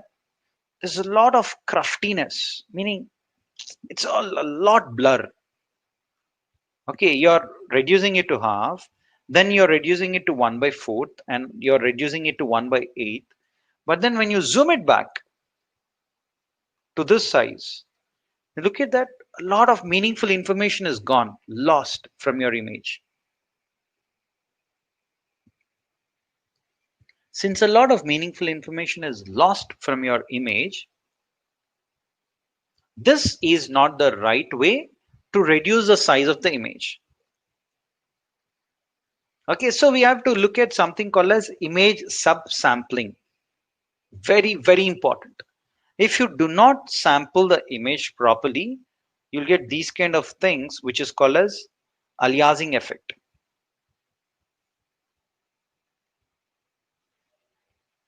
Aliasing effect means when you have an image, but you're reducing the size of image, but you're not maintaining the subsampling logic. Okay, so look at this portion, the upper portion of this, it all becomes okay a lot more. This portion, if you observe, it's becoming a lot, you know, it's losing the shape basically. This is called as aliasing effect. Here also you have that aliasing effect. It's like that. The image is not proper. Here also the image is not proper. You're getting a different shape altogether. So to counter that, people have come up with a concept called as Nyquist rate. Okay, Nyquist rate or Shannon's sampling theorem. Nyquist rate or Shannon sampling theorem says that whenever you take a sample or whenever you reduce the size of the image, ensure that the reduced size is greater than or equal to 2 times of maximum frequency change. Hey, what does that mean? I'm lost. Don't worry. I'm here to walk you guys through. Do not worry. Let's understand. Say you have an image like this. Okay. What does Nyquist rate say? The minimum sampling frequency that you choose should be greater than or equal to 2 times of maximum frequency change.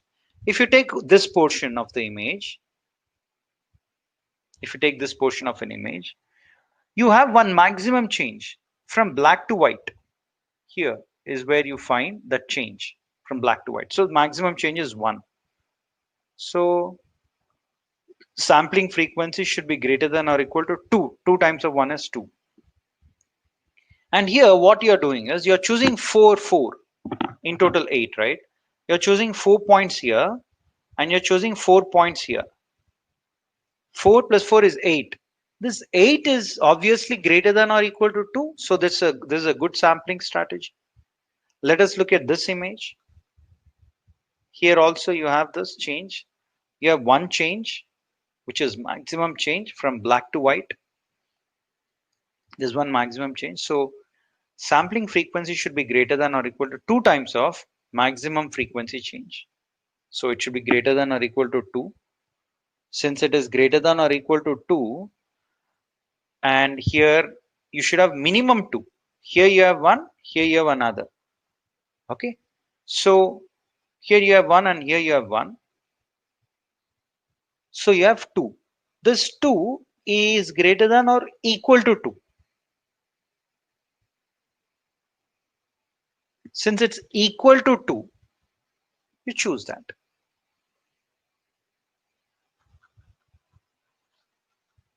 Okay. Then you have another value here. Here there is a rate of change from white to black. Okay. And here you have one value and here also you have another value. So you're choosing 2, at least 2. Should be greater than or equal to 2 times of maximum frequency change is only 1. Right. So this is also a good sampling strategy. How about these two? Let's see. So if you observe this, there is one change from black to white. So the maximum change is 1. 2 into 1 is 2. So minimum frequency, sampling frequency that you're going to choose should be at least 2. But here you're choosing only 1 in this. So it's a bad sampling strategy. Same is the case with this also. Here it is fine, but here it's not fine. And here it is not fine. So because here you're choosing 2, that's fine. But then when you look at this patch, you're choosing only 1. It should be minimum 2 because the maximum frequency change from white to black is 1. Okay. This is called as Shannon's sampling theorem or Nyquist rate, and we have to fix to that. Another thing is called as wagon wheel effect. So let me show you a video. Let me play a video so that it starts making sense.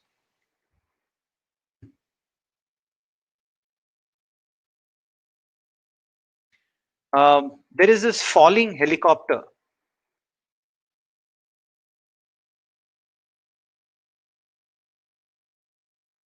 Illusion. Or yeah, this one. Okay, if you look at this, or maybe this one. You look at that, and it is giving you an illusion as if this helicopter is just flying like that. Okay, without the wings rotating, right? You're getting that illusion basically. Even when you look at your fan, ceiling fan, sometimes you get that kind of an illusion. Right? Why is a question. Because of something called as wagon wheel effect. What happens in wagon wheel effect is that, you know, at the blink of an eye, if this is your wheel, okay, I can also show you that, you'll get an illusion as if your wheel is rotating in the reverse direction, right? Let me show you that. Okay, let me go here again. Our wheel reverse illusion. You might get a sense that the wheels appear as if they are rotating in a reverse direction. Which one should I play is what I'm thinking. Yeah, let's see this one.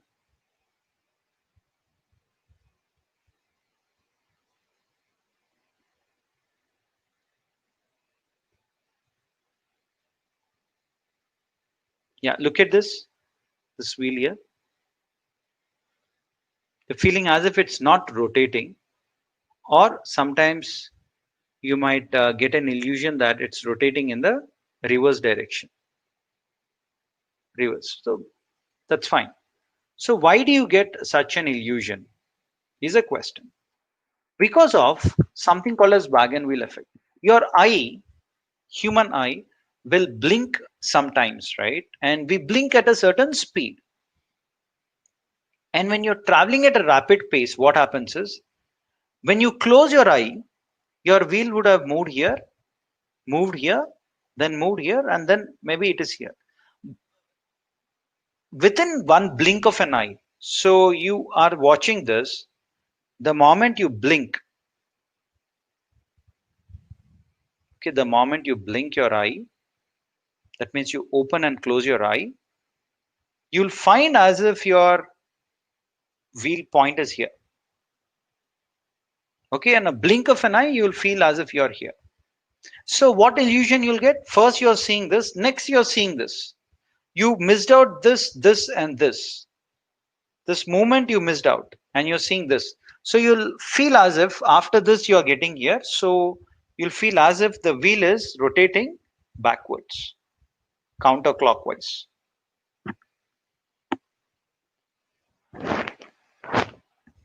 Okay, this is the kind of illusion that you get.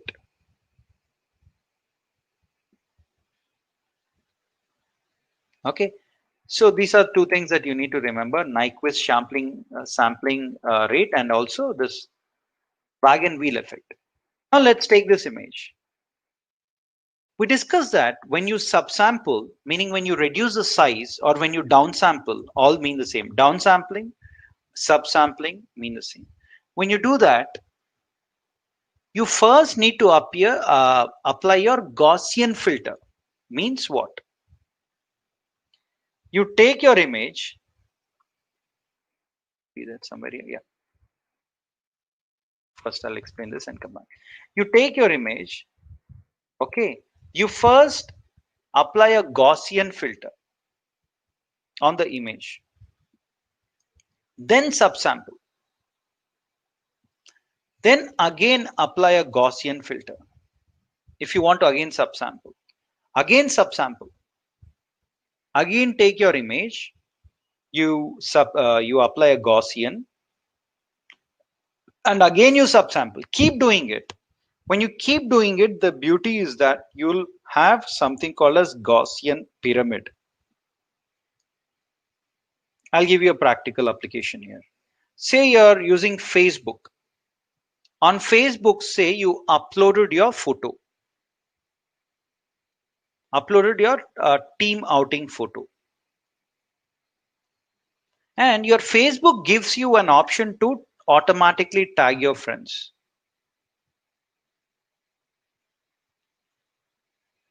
Tag your friends. Meaning, say you're uploading a photo, group photo, wherein you also have my image. So here you are there, here I am there, and all that. So what Facebook does is, Facebook is going to look at, if this is you, it's going to look at all of your friends. It will quickly look at what kind of profile pictures your friends have. Okay, and say you have a close-up image. This is me, you and me. This me is my face, which is a close-up image. So this will have a bigger size as opposed to this. This will be very small. If you want to just crop the face, this is very big. Then how do I do a mapping? When I take this and try to apply here, this will be a big patch. But then this image is having a small patch. So how do I map it? We can map it. If you have Gaussian pyramid, wherein I have image, this is my image. I'll subsample, so on and so forth, until it becomes small. And this, when I apply here, there can be a match. If I apply big images here, I cannot find out. But if I can apply, say, this patch, maybe, it will identify the image. In these kind of scenarios, you need Gaussian pre-filtering. So you apply Gaussian, subsample, apply Gaussian, subsample, apply Gaussian, subsample. In this way, don't directly do it. Apply Gaussian, subsample, apply Gaussian, subsample. Okay. Now when you subsample in that way, and when you zoom your image, this is how it's going to appear. But when you do not do that, it will look like this, very, very crafty. Take this simple example of a text. Say you're scanning the text and then you want to automatically enter that into your database. You don't have time and energy to type it. Okay, and we have done a project for State Bank of India wherein you have your loan application, right? When you fill your loan application, you enter the details such as name, address, gender, phone number, email ID, all that. Now, what usually happens is the people who collect the application form from you, they will come back and enter all these details in a database. Okay, they enter all these details in a database. Manually, they do it. This is called as brain drain, underutilization of human potential. Why do you do this when you can automate this? So what people usually do is they scan this, they apply these kind of algorithms, and automatically they put that in the database. They automate these tasks. That is exactly what we have done. Of course, we have used something called as horizontal projections and vertical projections, but then this is how exactly they do. At that point of time, you should actually, if you directly do a subsampling, this is how it would appear. I mean, there is nothing which is visible. But then if you apply Gaussian,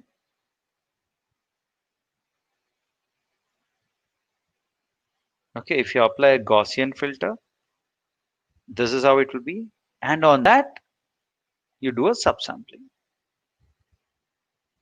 And then you get this.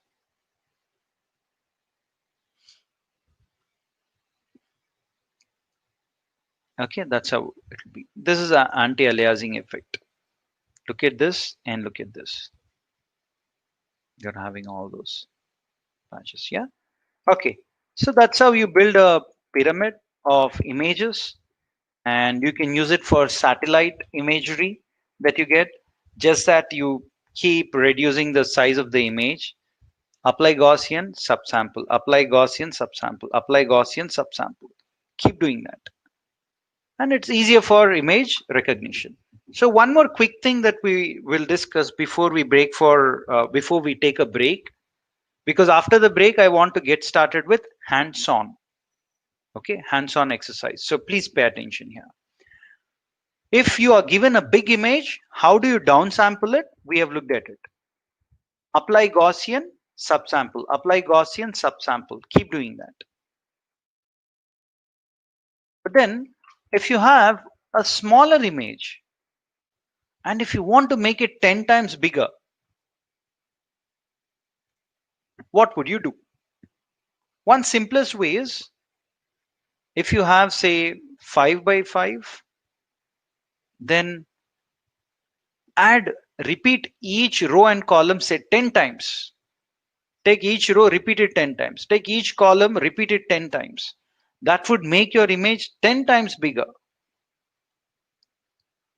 Okay, but that's not the best way out. So we have a few image interpolation techniques such as nearest neighbor interpolation. So let me explain that using this. Nearest neighbor, linear interpolation, you have bilinear interpolation and bicubic interpolation, etc. With that we will end, but then let's understand this. So here, linear interpolation means, say you have an image like this. So it's a 2 by 2 image, okay. You want to make it, you want to enlarge it. So that means you want to add an additional row and an additional column. In that case, what do? You need to add, say here, one value. Okay, so what you do is you take this and this. You take one value here, which is this one, and you take one value towards the right, which is this one, this part, and then find out how far away is this pixel from this and how far away is this pixel from this center pixel, and then simply multiply. That's it. So if you want this pixel value, if you want this pixel value here, all you're doing is you're saying 1 minus a into the pixel which is towards the left, this one, plus a into the pixel value which is towards the right. That's it. The moment you could do it, issue is solved. And if a equal to 0.5, meaning you'll have this equidistant. So 0.5 into this plus 1 minus 0.5 into this. So that means you're giving equal weightage to the pixel which is on the left side and the pixel which is on the right side. And whatever value you get, that will be this new pixel. Same is the case with this also. If you want to fill something here, you take 1 pixel towards the left, take 1 pixel towards the right, and then solve it. If you say a equal to 0.5, you're giving equal weightage to the pixel on the left, equal weightage to the pixel on the right. That's it. You apply it and you get the central pixel value. If this pixel value is 10, if this pixel value is 20, so 0.5 into 10 plus 0.5 into 20, which will be 15, you replace that with this. That's it. Simple. For this also do the same thing. If you want the pixel value here, then first do it in this way, right? So what do? First, you need to find this pixel. Let me put that in pink color. First, you need this pixel value, this pink color box. Okay, to get that, what do? You take 1 pixel towards the left, 1 pixel towards the right in this direction. So that is this and this value. So do 0.5 into this plus 0.5 into this, 0.5 into this plus 0.5 into this. Whatever you get, you'll get here. Then you have to find this pink pixel value. Once again, do the same thing, wherein you do 0.5 into this plus 0.5 into that, you get the central pixel. Once you get these two, finally you are once again apply in order to get this central pixel. 0.5 into this plus 0.5 into this will give you the central pixel. This is called as linear interpolation. Then you also have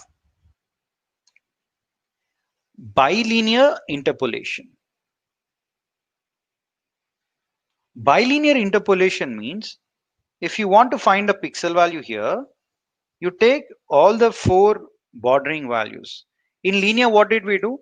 If you want a pixel, take 1 pixel towards the left, 1 pixel towards the right. 0.5 into this plus 0.5 into that will be the central pixel. But in bilinear, you consider all the bordering pixels. So if you want this pixel, look at this pixel, this, and this. And you solve it. If this is I comma j, then it's you write it in this way: 1 minus a into 1 minus b into this, plus if you want this, it'll be a into 1 minus b into this function of this, plus if you want this, this is like a comma b, a into b into this, and if you want this part, it'll be 1 minus a b into this. I mean, this math is very trivial, okay?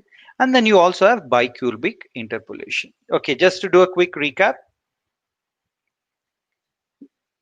or we will take a break and then I'll do a recap and then we'll proceed further because it's 12:40. I think it makes sense for us to take a quick 10 minutes break and let's come back. I will do a recap and then we will do all these things that we have discussed using OpenCV. Okay, let's take a quick break and come back.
All right, so let us proceed further and take this discussion further.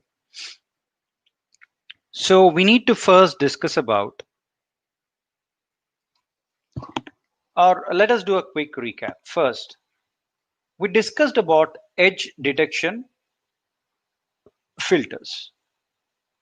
As part of edge detection filters, okay, we discussed about a lot of filters, but then Canny Edge Detector is one amazing edge detection filter. Okay. Apart from that, you also have Sobel,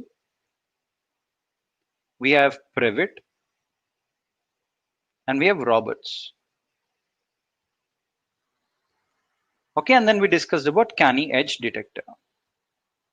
Next, we switched gears to image subsampling or downsampling.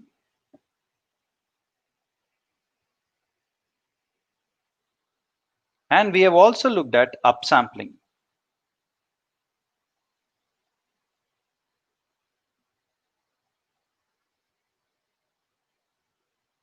In upsampling, it is called as interpolation.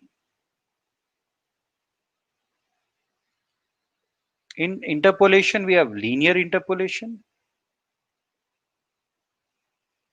bilinear interpolation, and we have bicubic or cubic interpolation.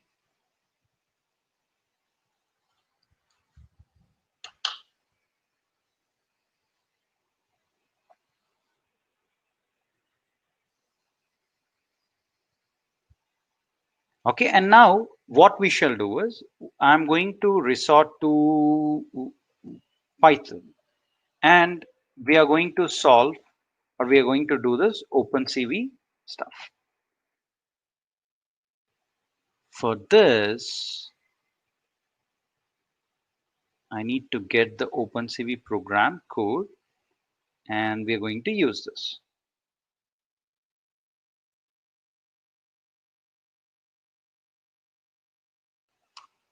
So here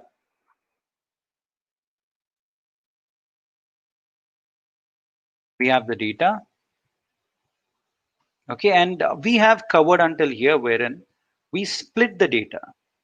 Okay, now we will do a lot of transformations on the images. Okay, a few of them will be a lot of fun. A few of them will be extremely important for us to proceed further. Okay, and then we will discuss about various things. Today, I think I need to also enable the webcam, and then I need to show you something very, very interesting. So we'll look at image translation, and that's the first thing that we're going to look at. In this image translation, what we are going to do is we will again same thing, we will import. I'll first let me remove everything so that I free up the memory. I'm importing CV2 and I'm importing numpy as np. Then you have cv2.image read. Okay, so we want to read the image.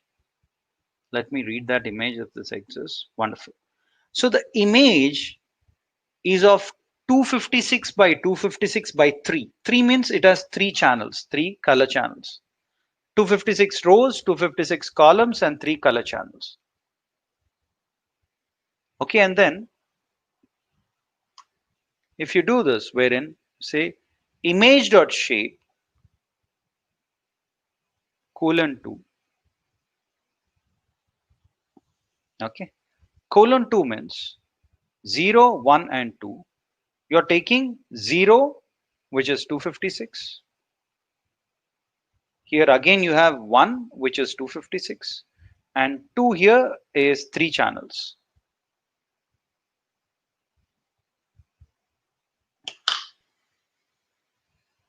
Okay, you have number of rows and number of columns. I'll run it. So you have number of rows, which is 256, and number of columns, which is 256. And then you're doing some translation. This translation matrix or transformation matrix is as follows. you have 1001, and 1001 is called as identity matrix. You see 1001, it's called as identity matrix. This component means take the image as is, identity matrix, and then you have a translation along x and translation along y direction. Okay, translation along x is 70 and translation along y is 110, 110.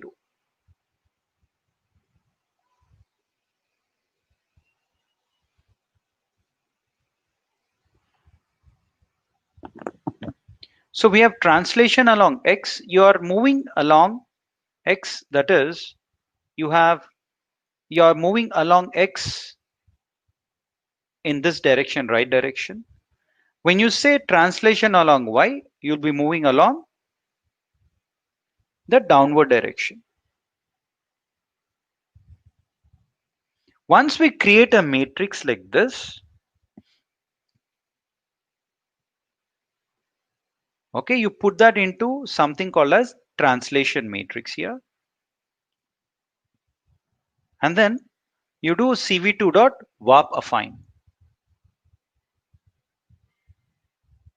So once we create a matrix, we use the function warp affine to apply it on the image. So you have an image and you apply a translation matrix on it. And when you apply a translation matrix, there is also another argument, or these are called as flags, FLAG. Okay, in this third flag, basically, or here, what you're giving is, sorry, this is not a flag, this is an argument, my bad. Okay, this is an argument that you have.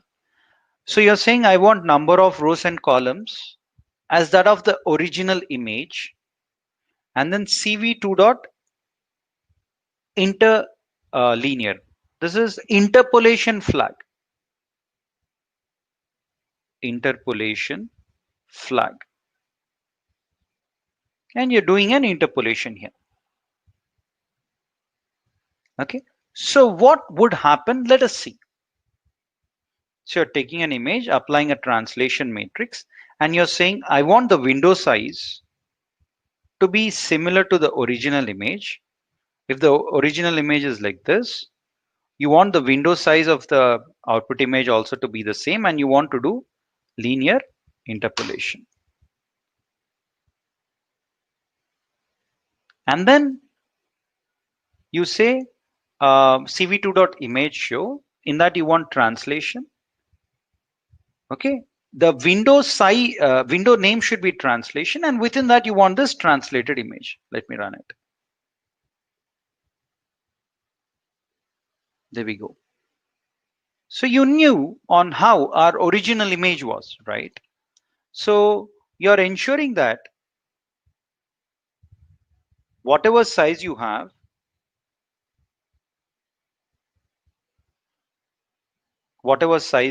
this is also of the same size. But then you're trying to move it 70 pixels towards the right and 110 pixels towards the bottom, down. And then you have your image.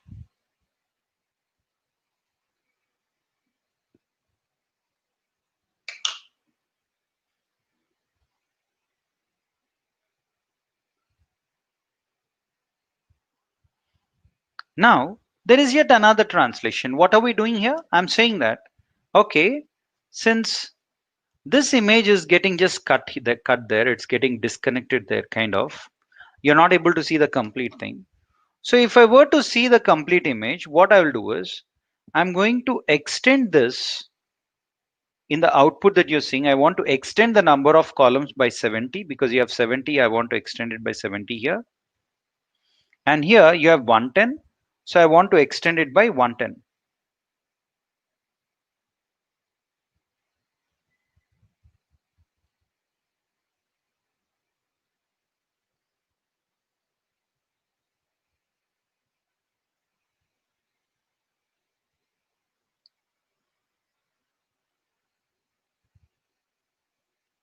Okay, the same thing again. I'm importing cv2 and numpy. I'm reading the image using cv2.image read. Then I'm saying number of rows and number of columns is equal to image.shape of 2. Means what are you doing? Image has a shape. Image has a shape of 256 by 256 by 3. This 256 has index number 0, this has index number 1, and this has index number 2. If you say colon 2, all you're saying is you want 0 and 1. Whatever comes here, that is ignored. Okay. 0 means 256, 1 means 256. Okay. Take those many rows and those many columns here.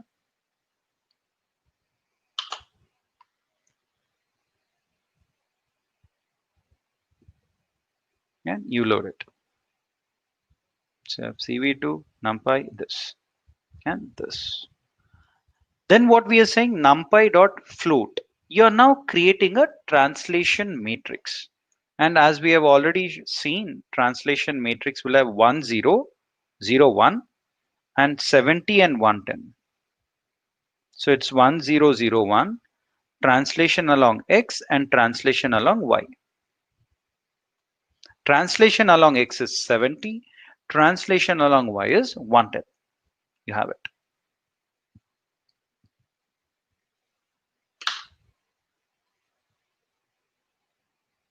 You run it. And then you say cv2 dot warp affine, take the image, the size of the window of the output that you see is this size, then number of columns plus 10 and number of columns plus 110. Run it. And then you see the image.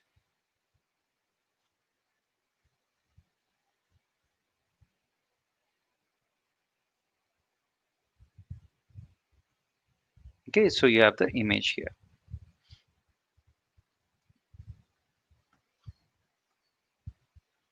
So it came, right?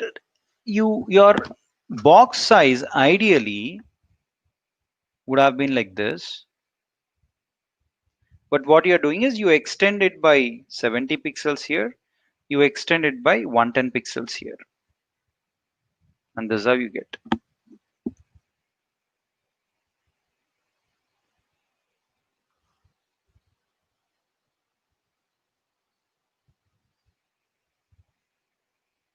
Now you can even further extend the image, the window size. You can say, okay, this time let me do one thing. The number of pixels along the columns, I want to extend it by, if your original size of the image is so much. When you displayed the image, it was appearing like this, only in this portion. So you increase by 70 and 110 so that the entire image was visible in the window. This was the window size. Now you are again extending this by 30 and 50 so that the window size in which you see the image further extends. cv2.warp-affine. Warp-affine is a function that you use whenever you want to apply any kind of transformations, like the translation that we are using. Any kind of other transformations can be applied. For that, you have to use cv2.warp-affine. When you run it,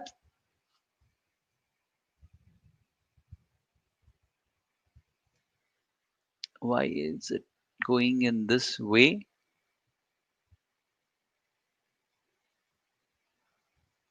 This is not the right thing. Okay, now I get it. So why that problem is arising is because I should have run this code also. Okay, we need to import the new image. Otherwise, it will take only that old image and do it. Why? Okay. Sorry, let me restart this. Okay, now let me run this once again.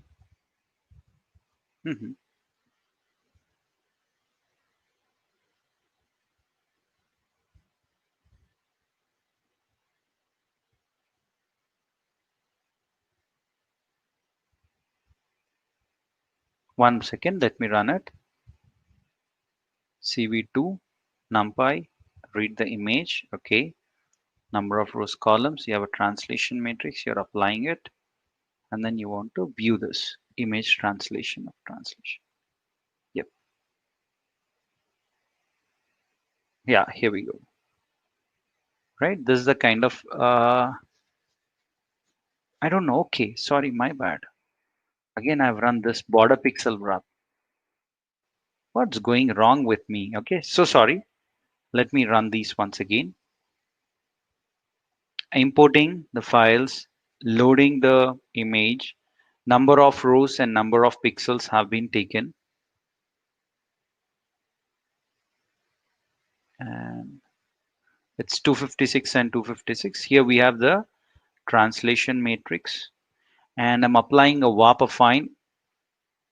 This, I'm taking the input image, and then we are applying the translation matrix. Let me store it here so that I do not get confused. All right. So we're saying image translation matrix, and we are just extending the window size further, and then you can view the image. Now I think things should be fine. Yeah. Ideally, this is not the image that you should see. Sometimes your system is pretty tricky that it happens, most of the times. Let me restart the kernel. The window is gone. It happens most of the times because it saves the previous images in memory. The moment it saves the previous images in memory, it throws these kind of issues at you. That's fine. It's part and parcel of the programming. You will have to any which ways live with it. Now, there we go. This is the right one which we wanted to see. So what we have applied is we translated the image 70 pixels towards the right and 110 pixels towards the in the downward direction. But then what you're doing is here you're saying number of columns. If I keep it as is, as the original stuff, it would get cut and you'll be able to see only this portion. So what we have done is we have added 70 pixels. So whatever you're moving by 70 pixels, you're adding those many pixels on this side. So the entire image would be visible on this side. Since you're taking it down by 110, you also want to add 110 rows here. Okay, and then you're adding another 30 here, and you're adding another 50 here. So this becomes big.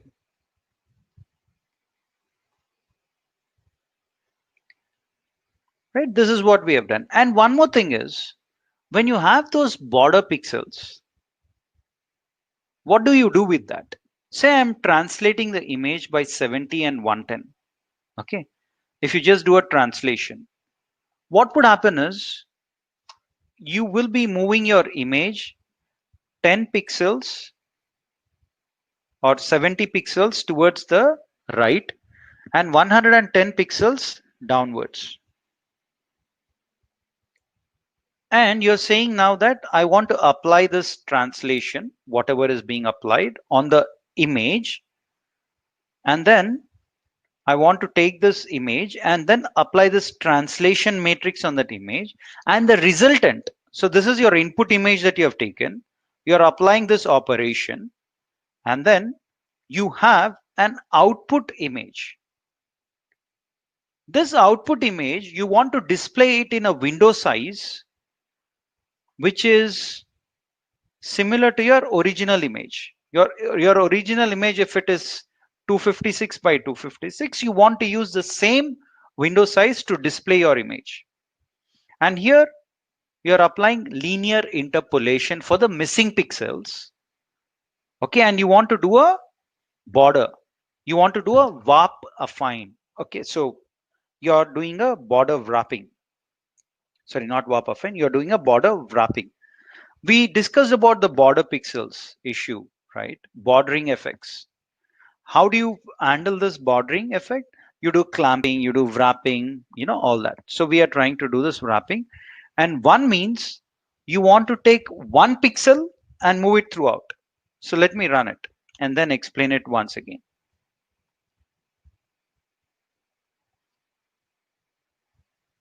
Yeah. So what is happening here is the window size will be the same.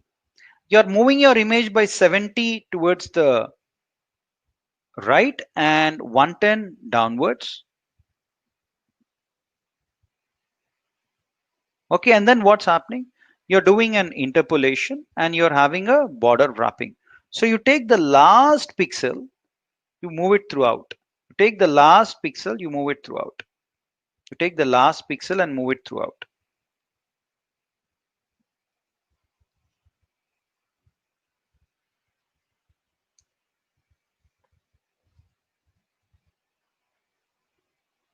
Okay, and then here. We can also rotate the image. There is also something called as image rotation. How does this work out? Okay, image rotation means you want to take what you're doing is you're importing the required libraries and you're loading the image using cv2.imageRead and you're giving the complete path of the image and you're loading that. So let me run the first three lines.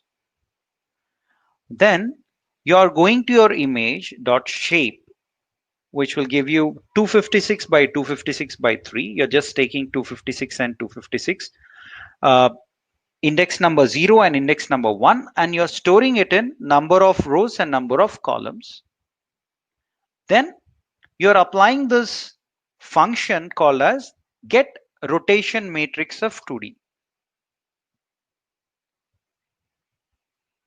You're saying get rotation matrix 2D, wherein you're saying take the number of columns by 2 and number of rows by 2. So if your image is this, if you say number of columns by 2, you count all the number of columns, and if you divide it by 2, you'll get at the center. If you say number of rows by 2, you take all the rows and divide it by 2, so you get to the center. So you'll get to this middle point, okay, because you're taking number of rows by 2 and number of columns by 2. And then you're using 30. This 30 means shrink the image by 30%. Shrink the image by 30%. Make it small by 30% from all angles. If this is your image, reduce from all the angles and then make it shrink by 30%. Okay. So by 10%, 20%, 30%, shrink it. And then what you do is, sorry, my bad. Okay. This 0.7 means that you want to shrink it by 30%. Okay, that means you want only 70% of your image. Okay, you want only 70% of your image. Okay, that is the meaning of this shrinkage. Sorry, this 30 here that you're seeing is a rotation. By what angle do you want to rotate? And here you're saying that you want to rotate this by 30%. So you have this rotation matrix, cos theta, minus sine theta, and cos theta. Okay, you'll have the rotation in that way. And you're saying you want to rotate the image by 30 degrees and it will rotate the image counterclockwise.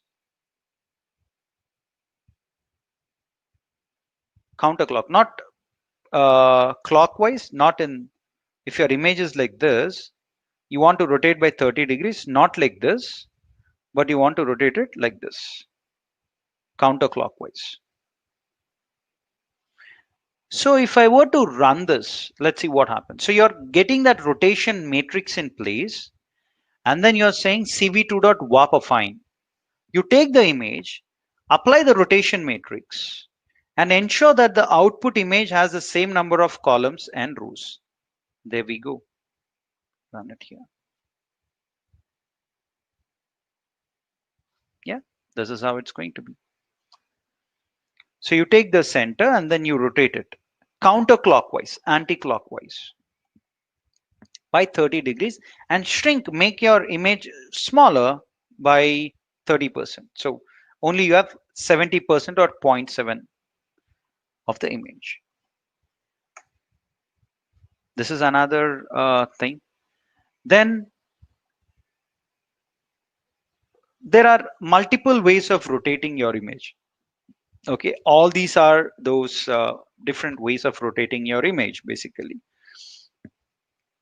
You can do the translation and rotation at the same time. So what you're doing here is you're taking translation matrix, you're doing the rotation of that, and then first you're applying the translation matrix, and then you're applying the rotation matrix, and then you're taking this translated image and then applying the rotation on that. So you do the translation matrix, rotation. You first apply translation and you get the output. Take this translated image and then apply the rotation on top of that.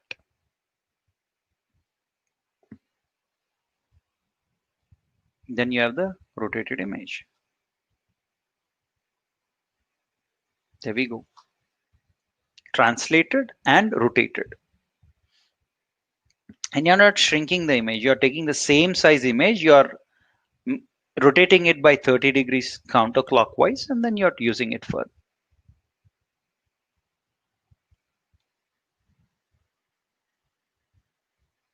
Okay.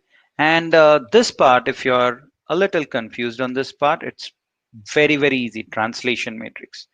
Again, it's 1001 and translation along X and translation along Y direction. So translation along X, all you're saying is take 50% of number of columns. In your original image, number of columns is 256. 50% of that, 0.5 into that would be 128. All you're saying is, let me take 1001 and 128 here. That means move your image 128 pixels on the right side, and here also you're doing the same. You're saying 0.5 into number of rows. This is rows comma columns, right? Rows, columns, both are the same, so that's fine. So you take number of rows, multiply it with 0.5, so you get 128.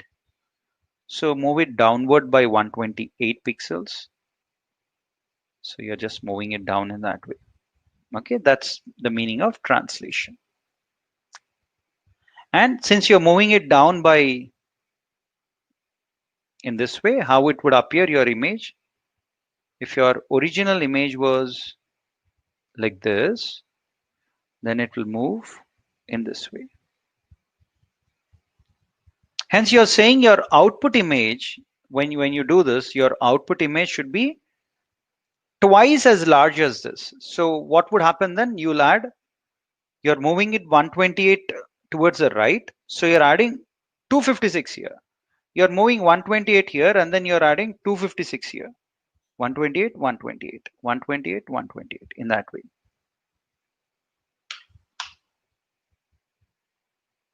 Okay, and then final thing, we can actually resize the image, and when you resize the image, what we are trying to do here is we are using a factor. So I'm importing CV2. We are loading the image, and when you say cv2.image show, it will show you the image, and then you have a scaled image. What you're doing is you're telling cv2.resize the image. Okay, and how do you want to resize it? When I say none, the output image, none means it should be the size of the same input image, the window size. I'll show you that. And here your increasing it by a factor of 1.2 along X and 1.2 along Y, and then you're doing interpolation, which is CV2 dot interpol. So you're enlarging the image by 20% on X and Y direction. Then you're doing a linear interpolation. That's a linear interpolation image that you want to see. CV2 dot image show means you want to see this scaled image, and you want to give the name of that window in which you have the image as scaling hyphen linear interpolation. Then you want to do cubic interpolation. Then you want to do area interpolation, same thing. Let me run this. And you'll have all these images. So you have this image.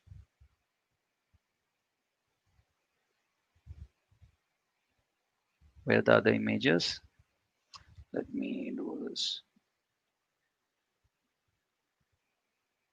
This is the original image. Then you have the scaled image. Then you have this image. Finally, you have the skewed image. Okay. So this is how the images will look like.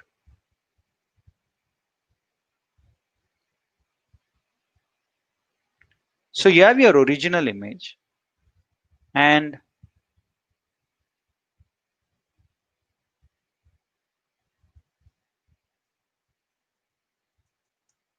okay, so you're taking your original image, you're increasing it by 1.2 or 20%. When you increase it by 20%, what are you doing? You're increasing the size of the image. So if I were to go back to this,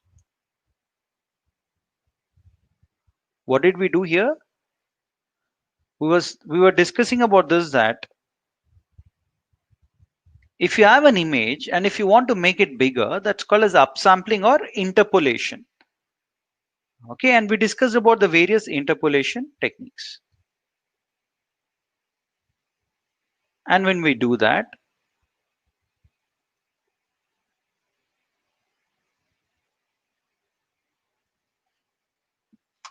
and when we expand this, you have to fill the additional pixels. So you're just using a linear interpolation first. Then you're also trying out something called as cubic interpolation. And if you want to make your image look very big, right, you can do this skewed size. You're just increasing the window size like this. So in this way, you can play around with your images, right? You can reduce the size or you can increase the size. Okay, all these are done using translation matrix. So I'll stop here, and a quick housekeeping things.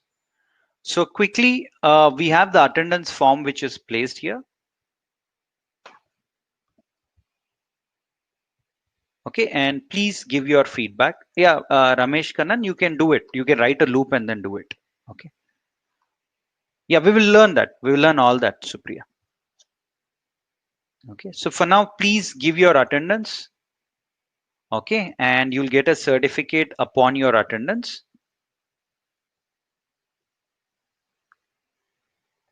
It's posted here. If you want me to post that here, I'll do that. There we go, attendance form. And here is the LinkedIn, sorry, not LinkedIn, YouTube video link. Please click on that, subscribe so that you watch the future videos. Yeah.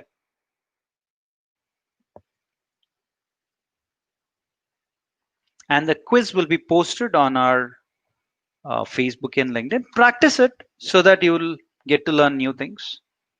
All right. And a few of y'all, yeah, you need to practice, Satish. That's the only way out. You might get confused, but if you practice twice or thrice, things will fall in line because you're looking at this for the first time. That's what happens. Yeah. And then a few of y'all were asking for my profile. I'll share it with you because I don't know. A few of them were complaining that I shouldn't be sharing, but then that's okay. Few of you all are asking, so I'll put it here. I received some personal messages, so I responded to you all personally. But if you want to connect, that's the profile. Yep. All right, friends. No, it's there. We will not provide any screenshots of code in learning management system, Rajkumar. The reason being, it's already there, recorded. Right? For example, if I open this, it is already available here, entire code. Okay, you just look at this and then you can answer. You can type it on your own.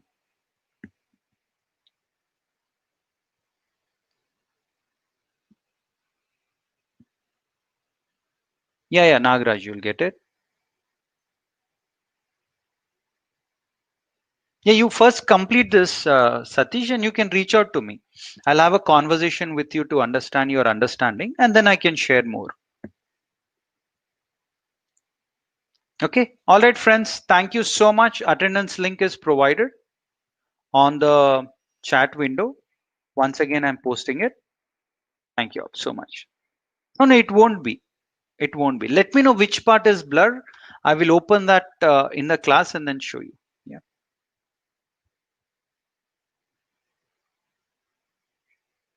Yeah. Thank you so much, Shiv Prasad. It's a pleasure.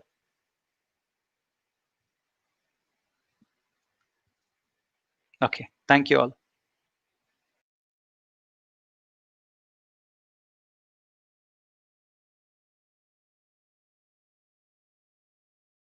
Okay. You just double click to expand the mind map. Yeah. Thank you all. Bye.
Hello.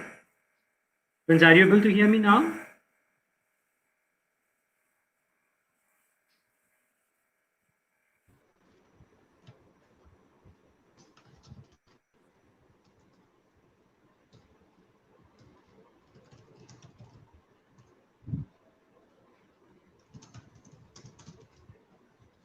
Okay, perfect.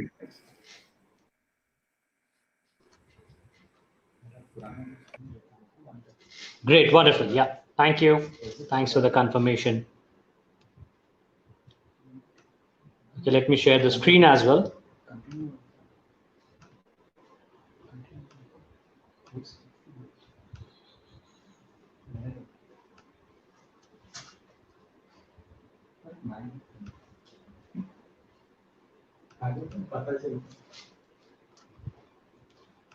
Yeah, wonderful. All right, guys. Sorry for the delay, and thank you for joining in. We had a small technical issue.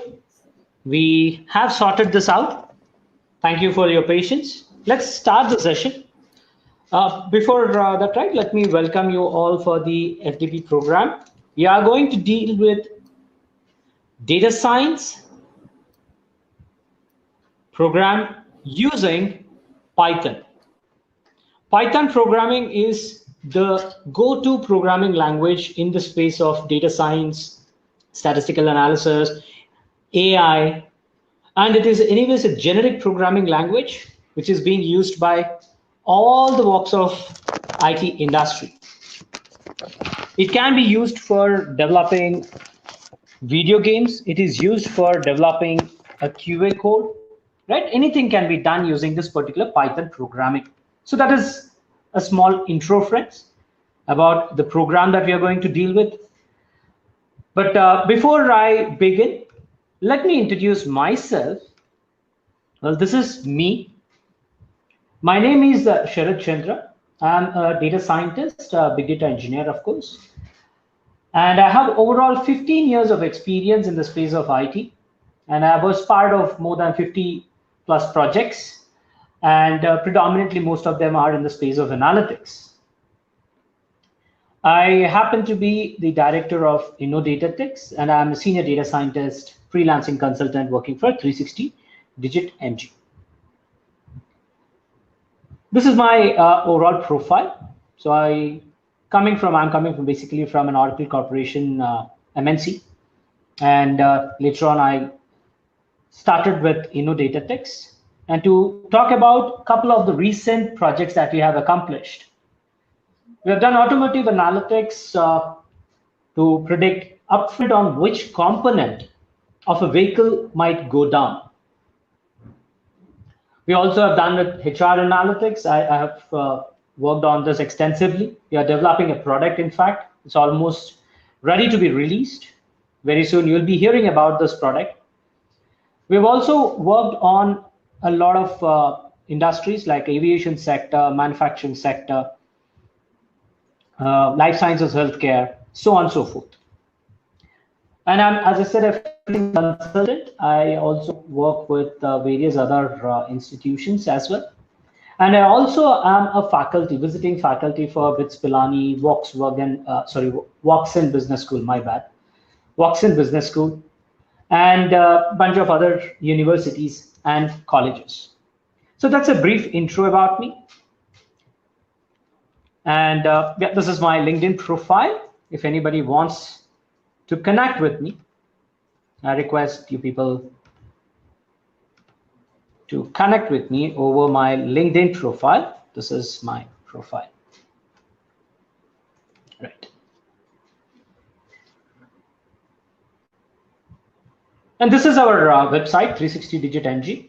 We have a bunch of courses, including cybersecurity, the full stack developer program, which is the most demanded in the market right now. We also have RPA, Internet of Things, cloud computing, artificial intelligence and deep learning. A lot of your colleagues are already attending our free AI session, which has commenced last week. And then we also have various other bunch of programs in the space of analytics. So that's about a brief intro about the organization. Now let me jump into the actual subject. So we are going to start with the program now. So this is the program. As I said, we will be extensively working with Python programming, and we'll also look into the data science concepts, how these concepts can be implemented using Python programming. So let me introduce you people with the data. I'm pretty sure everybody is aware of the amount of data that we are generating currently, right? Especially because of this lockdown. COVID-19 has enforced everyone to move to digital platforms. Now, when I say digital platforms, the data is getting recorded, stored, and further processed to take business advantage. And these are big players which were already doing that. For example, Facebook, LinkedIn, Google, right? Share markets, for example, e-commerce, Amazon. Object which is there on Mars rover, even that is generating data. It is studying the Mars crust on identifying whether we humans can survive on the Mars environment or not. And another very, very interesting concept which is generating a lot of data is Internet of Things, IoT.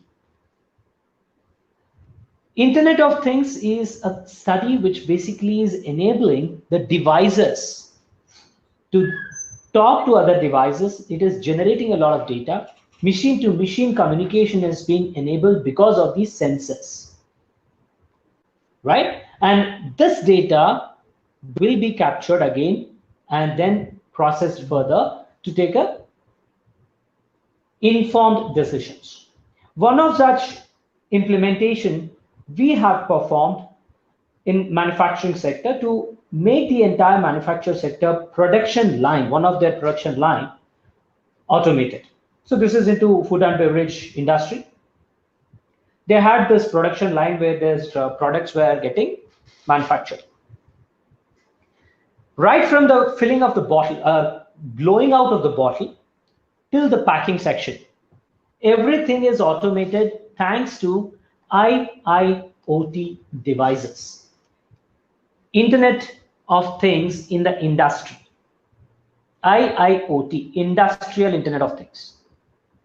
We will have different kind of sensors, heat sensors, vibration sensors, gas sensors, right, light sensors, etc. Using these sensors, we capture the information on the entire production line. Now, this captured information would be stored into cloud. So I'm trying to draw that cloud diagram. The entire data is pushed into the cloud. And here we do analytics. We perform a bunch of analytics. And using this information that we extracted from analytics, we take next steps. Right? Next steps will be taken here. This way, the entire production line became automated. And the good thing is, the analysis will give us reports. And these reports are real time. For example, how many bottles have blown out? How many bottles have been properly filled in with the raw ingredients? How many bottles have been labeled properly? So all this information is shown live on a television on that entire flow. So you don't need a human being to stand there and count the bottles, count the entire production. Everything is automated. And if there is any mismatch in the count, then immediately there will be an alarm raised. And that's when humans pitch in to check the problems and fine tune the production line. So this is a small project that we have implemented of late. Now, just to give you an insight, right, I'll talk about one example here. Nowadays, everybody is sporting smart watches, right? There are a lot of smart watches people sporting. These smart watches capture data. right? So they're capturing the amount of calories that we are burning, how many footsteps we take, what is the sleep that we are having. In fact, deep sleep, it will also tell how much deep sleep did we have, etc., etc. Blood pressures, right? Hydration, body hydration, etc. A lot of details are being captured by these smart devices. They're not just used for looking at the time, right? Now, what do you think, friends? If you get this data, if you have this data, can you monetize? How can you make money out of it? This is what businesses are all about, right? How can I come up with new ideas which can generate revenue for me? Yeah. Now, very easy. There are multiple ideas which are already floated, which are already successfully running. One example I can say is CureFit. How many of you have heard about CureFit brand? Mr. Hrithik Roshan is the brand ambassador for it, isn't it? They do exactly this. They take this data, they identify the relevant customers, and then they target those customers. For example, restaurants. CureFit is also into delivering food. Restaurants take advantage of this data. Now, for example, I have a very bad lifestyle. I sleep very late, I wake up early, I don't do any fitness, I eat at irregular times, right? Now, if the restaurants can learn about this information, probably they can try and target me saying that, hey, we will deliver the food to you at the right time and with the right kind of, let's say, diet program, isn't it? So they can try and market it. They can also say that, hey, if you're not having this regular lifestyle, healthy lifestyle, then you're prone to diseases. The same information can also be shared with insurance firms. Now, I would be a risky customer for the insurance firm. Now, if I'm trying to apply for insurance, medical insurance, health insurance, then insurance firm can say that, hey, you're a risk to me. So for you, there would be a very high premium charged. Compared to a person who is very healthy, he does his regular workouts, he eats at a regular intervals of time, he sleeps properly. So he is basically having a healthy lifestyle. For him, the insurance firm says that, hey, because you're not a risk to us, because you're leading a healthy lifestyle, you're not prone to diseases, we will give you discount. Not for me. I'm a risky customer, right? So if you look into this, data is the key, right? Another example, now because we are talking about this, let me also bring in another real-time example. If you have any family members or friends who are staying abroad, let's say US or Canada, in any of these Western countries which are developed, you can check with them. The vehicle insurance firms are already using this information, right? They have these apps fitted into the vehicles, on-board devices, OBDs, we call them as OBDs. And these onboard devices capture the driving behavior. Driving behavior is being captured by these devices. In fact, in India, I drive Fiat, and it has this application which has to explicitly be used. But yeah, in advanced countries, the vehicles automatically have this. And the insurance firms will get the live information from these OBD devices, of course, based on the tie-ups that they have. Now, if you are going on a trip, vacation, for example, you're going on a trip, family trip, assume, a long drive. but you were very rash while you're driving. You're changing your vehicle gears too many times. You're shifting the lanes too many times. You're driving at a very brisk speeds. So you are going to be a very risky driver. And that information is being observed by the insurance firms. And as soon as the trip is completed, you would get immediately a message saying that you were risky at this particular trip. Your points have been, right, cut off. There are certain rules they follow. If the customer is falling below certain points, then the premium is increased. At some point of time, the entire insurance premium is cancelled. They will not have any vehicle insurances. And if you were a good driver, if you are driving in the lanes at a steady speeds, not changing too many lanes, right, then you would be a good driver, right? You're not a risky person on the road. So you're less prone to commit accidents. So you will gain points in such cases. And all this is being live captured, friends. You can check with any of your friends who are there abroad. They might give you these insights. So data, again, here I'm talking about data. Data is everything, isn't it? I'm pretty sure before lockdown, everybody might have gone to brick and mortar stores and malls for purchasing different items, let's say apparels, for example. We'll go to a lifestyle or let's say Shoppers Stop or any of the big malls. And we go to these, right, apparel stores. Any mall that you go, right, including supermarkets nowadays, they are collecting the information about you. What do?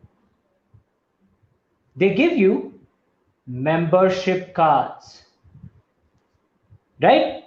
I'm pretty sure everybody has a membership card in at least one of the superstores or any of the malls. So all they collect is, or all they do is, take your mobile number and map it to your transactions. This membership ID is nothing but mobile number. Whenever you're purchasing, whatever you're purchasing, they are getting recorded.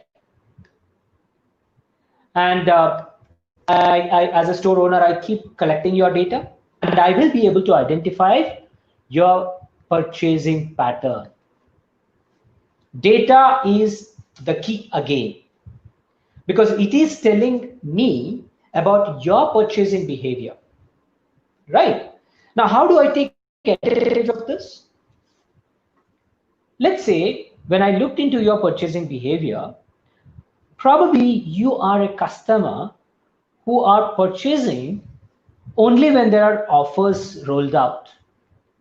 Otherwise, you are doing a regular shopping. There's not much, right, deviation in your regular behavior. But I observe that when there are offers, you definitely do some kind of shopping, some kind of business with that particular store. So for you, we probably come up with customized discount coupons to encourage you to purchase more. So this is called as targeted marketing. Personalized marketing is what is happening here. But out of millions of customers, if I have to target only you, then I should be able to understand what you're purchasing, how much you're purchasing for, right? When you're purchasing for, and all that customer purchasing behavior can be again extracted from data. We're talking about data science. So I'm giving you a lot of examples with respect to the advantages or the applications that we do using data. This is what is happening on internet in 1 minute, friends. Just 60 seconds of your life. So much of data is getting generated. Right? I'm pretty sure you might have seen all this already, but let me talk about it. This is one example that I always try to put to give you the insights on what exactly is happening. right? Probably the numbers may not give you that big insights, but I'll talk about YouTube because it's a pretty popular tool and everybody uses it.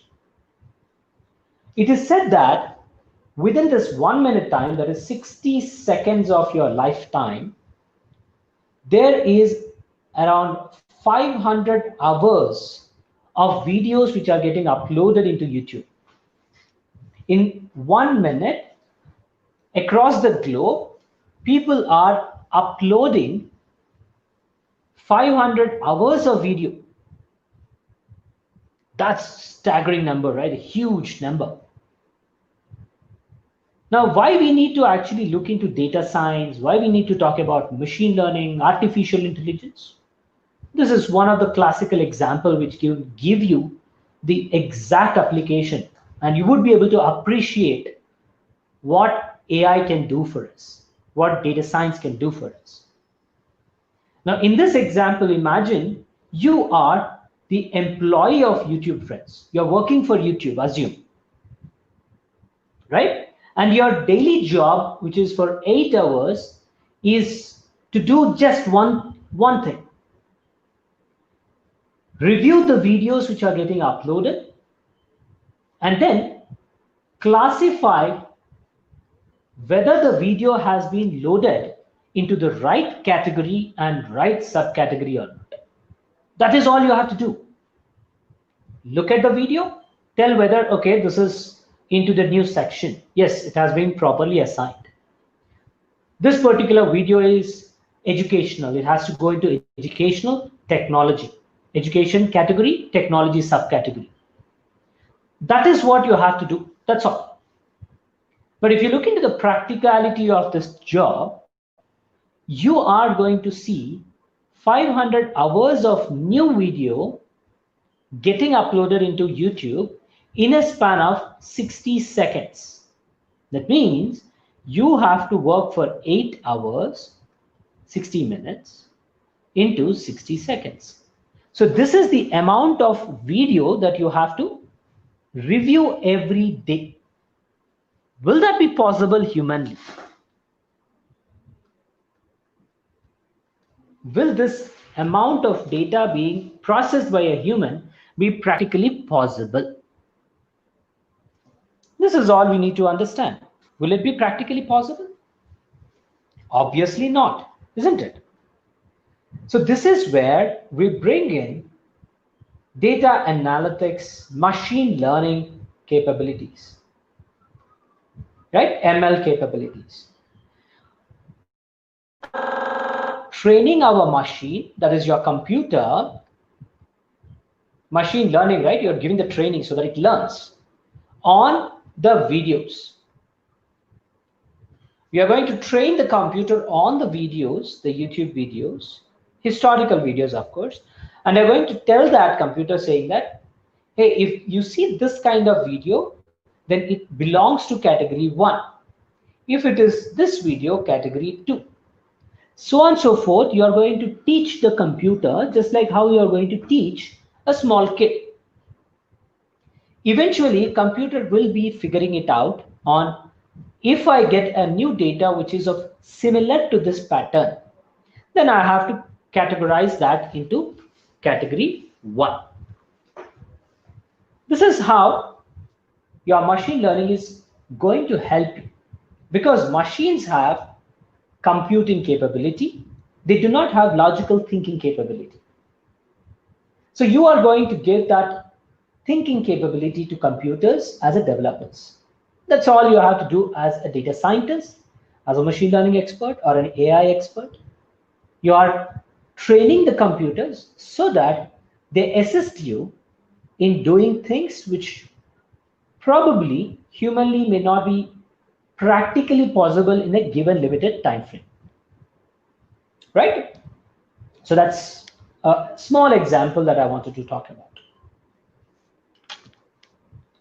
Next, these are a few things that you need to look at.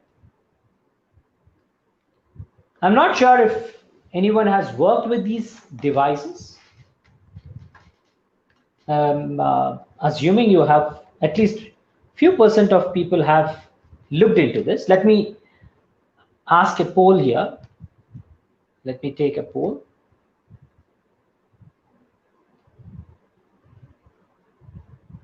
Okay, let me go to the poll.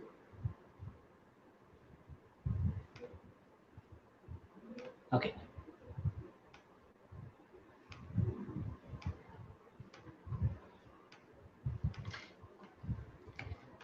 What is the size of the first floppy drive? Or I should say, what is a, yeah, I should say 20 MB. I will say 1.44 MB. I will say 700 MB.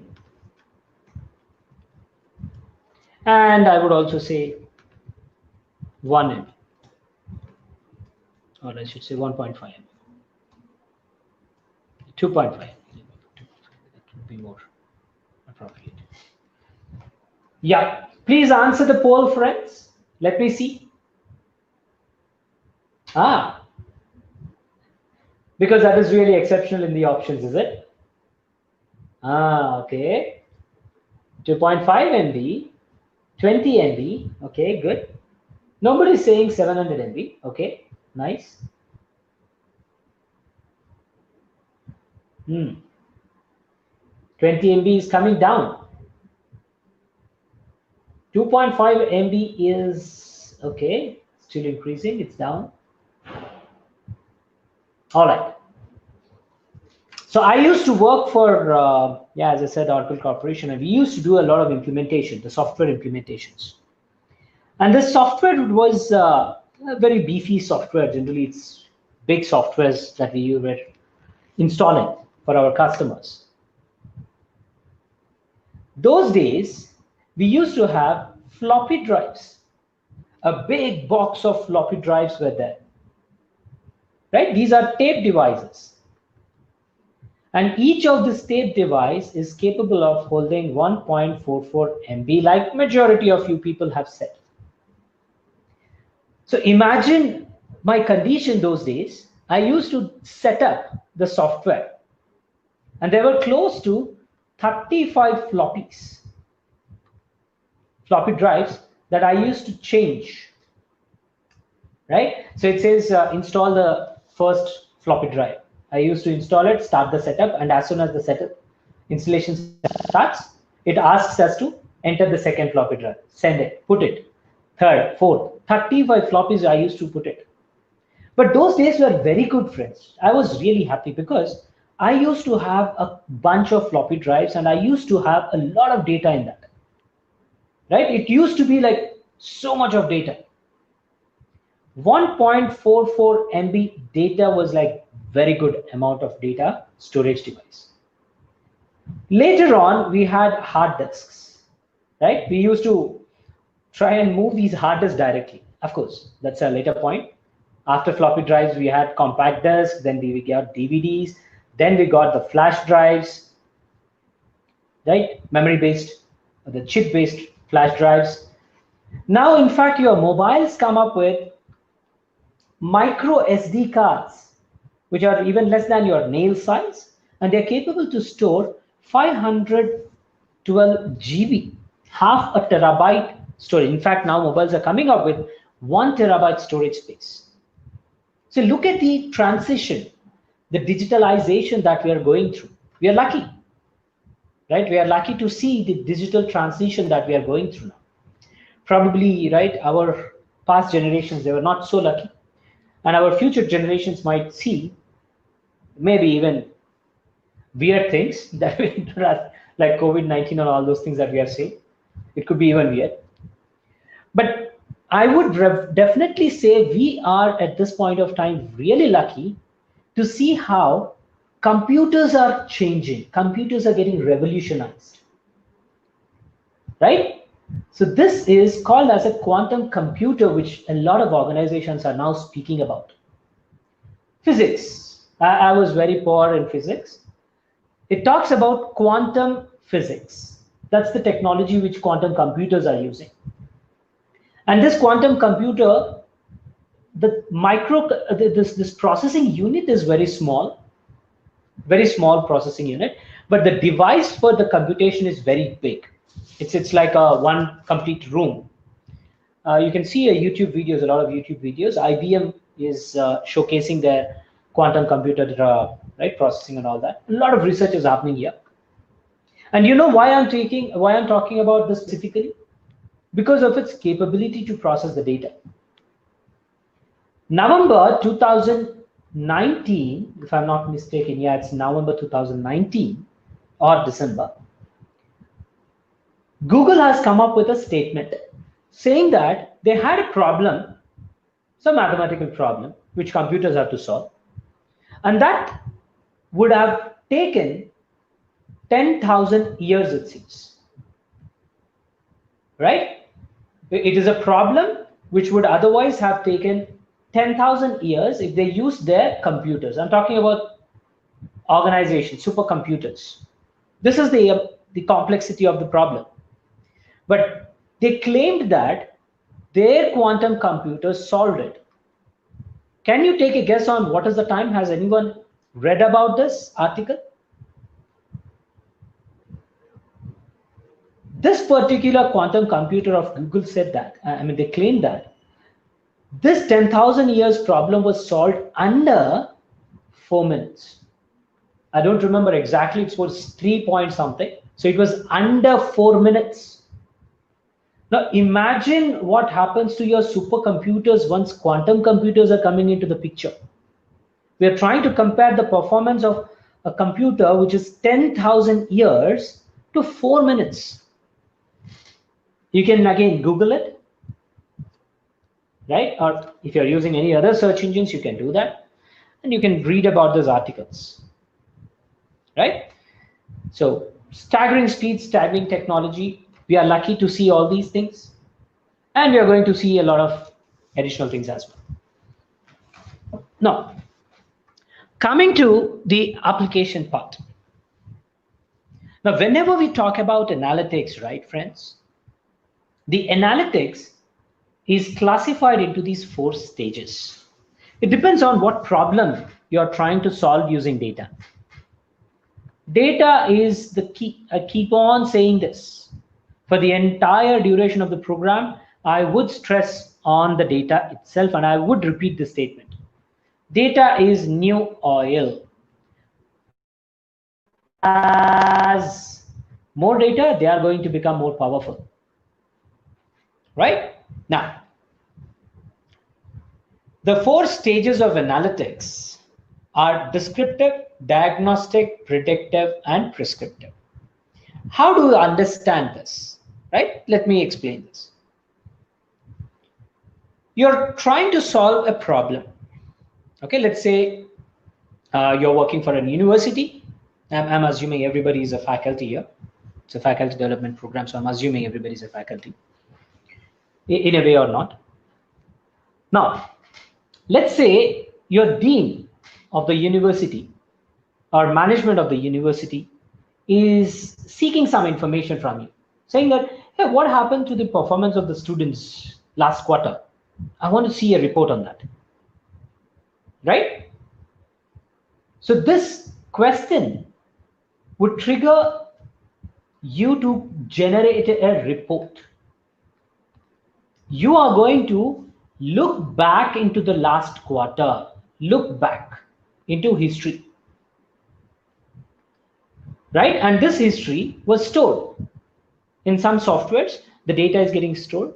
You're going to look into the data and generate reports and say that, hey, XYZ XYZ is the performance. And you're comparing it with your right last year or maybe the current, and you're saying current time period, and you're saying that the last quarter we see that the performance of the students has dipped down by 10% or probably 20%. This is the question. What happened to the last quarter performance? And this is the answer. But immediate question that would come up from your management would be why? Right? Human psychology says when you're trying to identify something, we also try to reason things out, isn't it? Now, this reasoning is called as diagnostic analytics. Report generation, trying to dig into the past and see what happened, is descriptive. Why that incident happened, trying to figure that out, is diagnostic analytics. But these both are reactive tasks. They're reactive. Incidents already occurred, and now you're reacting for those incidents.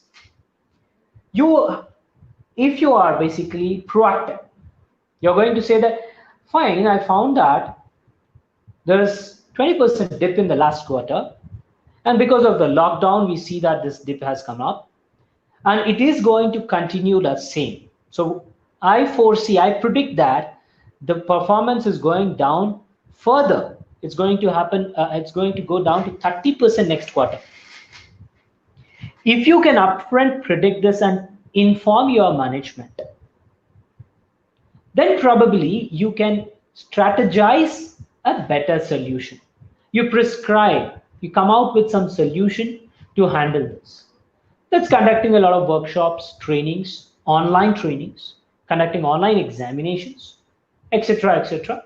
These are the solutions that you will be able to figure out if you are trying to figure out what would happen in the future, what is likely to happen. And if you know that, you'll already be able to fix that with your subject matter expert's help. These are the 4 stages. Now, I'm not sure how many of you have actually got these 4 stages. But again, I would love to explain this using another example. Again, this is my favorite example. Let's say a friend of yours. Okay, I don't want to take example as you. So I'm saying a friend of yours is suffering from cold.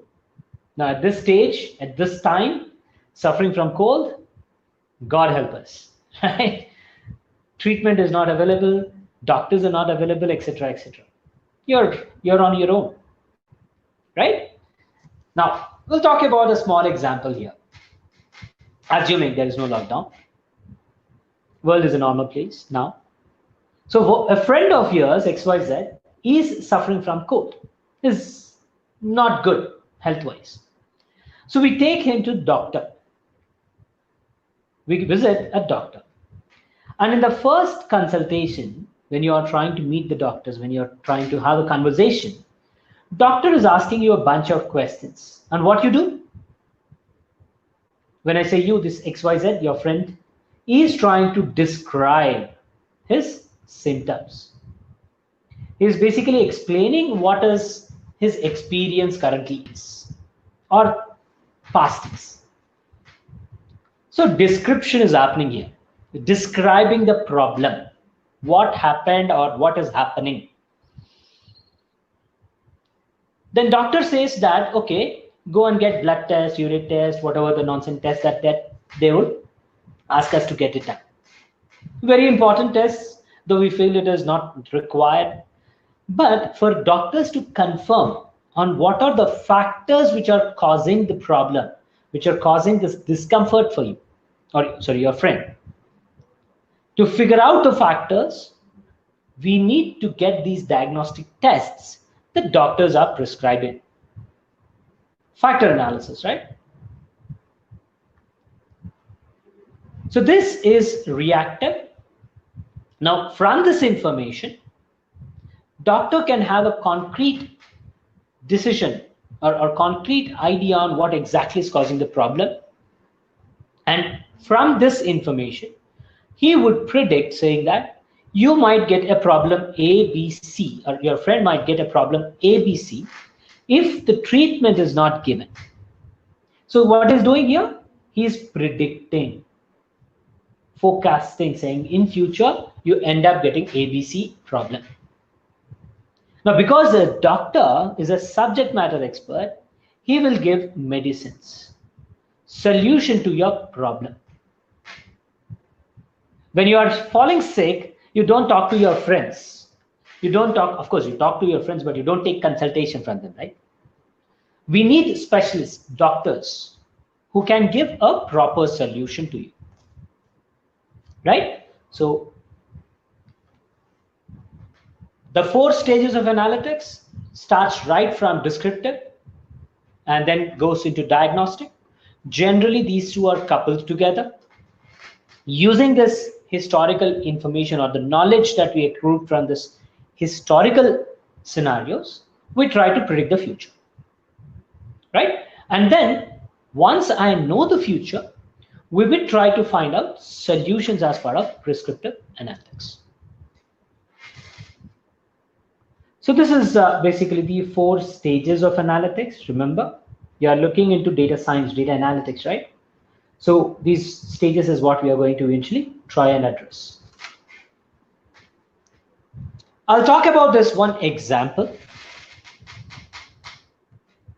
and then probably we'll take a short break, okay? And then we will actually jump into the subject on how do we approach a business problem, right? We'll take some use cases and try to solve them. This is something everybody might have experienced with. We call this as in this example, we call it as a location-based analytics. If you look into this example, again, this is a classical example that we always try to give. I try to give, because it is very easy to decode and understand what analytics can help us to achieve, right? So let's understand this. Let's say you are a sports person, sports freak. Every day, right, you jog, you work out. And this is the track that you are running on. This is the track. Now you're wearing a smartwatch, remember, smart device, fitness device, which is capturing all this information for me. Yeah, it is capturing all this information.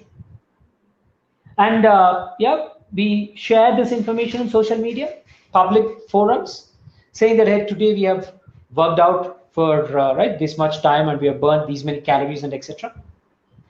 So that means the data is available for us to take advantage of. Some or the other way, of course, data security norms would be there. We're not getting into that discussion.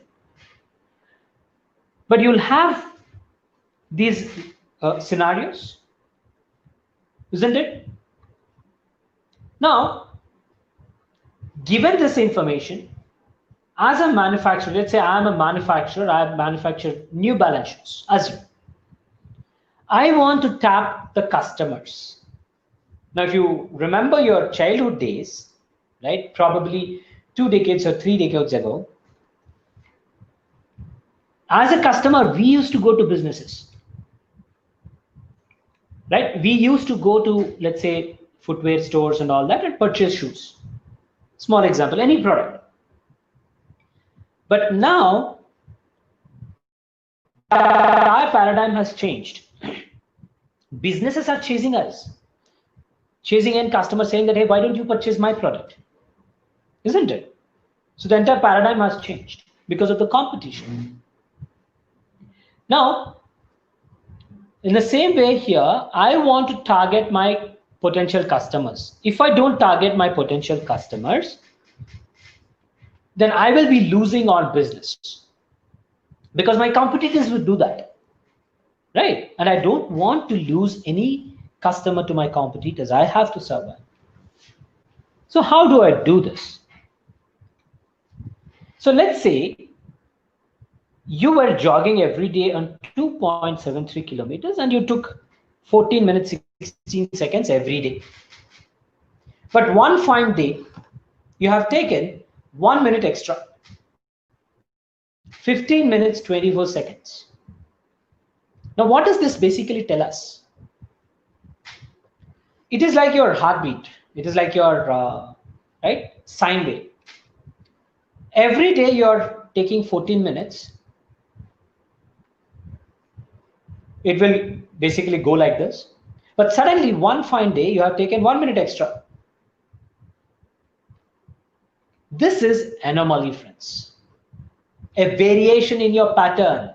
This is something which is weird for your behavior, right? Your behavior says, or your pattern says, 2.73 kilometers, close to 14 minutes, here and there. But one fine day, 15 minutes. Now, there could be n number of reasons for this delay, isn't it? You might argue saying that, hey, there could be n number of reasons. My manager has asked me to work on a deadline. I had to complete the task, so I slept a little late. Because of that, my body was not performing well. Probably you had a nice hangout party with your friends, bachelor party. Obviously, you'll be boozing and all that. I mean, people who do that. But you again have slept late. So in the morning, you'd not be able to give your best. Weather conditions could be the problem. N number of different things would be their reasons. But for me, I'm a manufacturer. I would want to believe that there was an issue with the shoe. Probably the shoe that you are wearing are worn out. Probably very old shoes, and they were not working well. This is my belief, but I want to make sure that belief was correct. So what I do, I ask Google, Facebook, all these forums to share me the information about potential customers. Now, let's say you are traveling in taxi. You boarded a taxi, Uber, Ola, whatever that is, you boarded a taxi, and you're searching for replacing running shoes. Because in fact, your shoes were worn out. That's the reason why you have taken 1 minute extra and you're not happy. So you want to immediately change the shoes. So you're searching for this. Now, Google would provide you these details. And they do not shy away. Whatever you ask, right? Google shares that information with you, right? And at the same time, Google is selling this information to me because I pay Google to say that, hey, tell me about my potential customers. So Google is sharing me your details. What network you are connected to, what is the IP address of that, which location you are currently searching the data from, right? Etc. A lot of details are shared with me. Now, using that information, I try to tap to you. I try to market my product with you. So you are using, assume, free Wi-Fi, which is nowadays provided in the cabs. So you're going to look into this free Wi-Fi because you know IP address, you know what is the Wi-Fi that the customer is using. So you try to publish your ad in that particular television. Now, this is something we experience, isn't it? We are searching for some product and suddenly we see that product live on different web pages. Isn't it? That's not coincidence, friends. It's basically individual, right? Target marketing, what these businesses are doing. So they're trying to identify what is your behavior, what is your requirements. And based on that, they target you. Now, you were not interested. I mean, it's a coincidence, right? You're feeling that, okay, maybe a coincidence. I was searching for shoes and I see the shoe ad. So you might not get interested in brand, even though I'm trying to tap in with my ads. But I cannot ignore you. I cannot leave you. Because if I leave you, my competitors would try and tap you. Anyways, you want to purchase a shoe, right? So you might churn out to my competitors. So I don't want that to happen. So what I do again, I chase you. GPS coordinates are already known to me, right? The GPS coordinates will tell me exactly on where your cab is situated or located. Now, as soon as the cab takes this lane, I would flash an ad on this electronic billboard. This is an electronic television. We see nowadays a lot of these boards. And these ads will get populated when you require, not like regular intervals. Whenever you assume that there is a potential customer, right, who's passing through this lane, in such cases, you would want to, right, have your ad published there. Again, this is to make sure you attract your customer. I'm trying to attract you. But again, maybe you're not getting attracted. You've seen the ad, but you did not care. You are doing something else, busy. So what should I do? I have to be now desperate because I'm trying to tap you, grab your attention, but your attention is something that I'm not able to get it, right? So now we will try and publish personalized messages to you. Okay, I would try and give you a personalized message on your public profile, like your Twitter account, LinkedIn account, Facebook account. You see these messages, right? Only for you, discount coupons. Use this promo code, something like that. So I would give you the ad, I would give you the discount coupon, which would basically trigger you to purchase the product.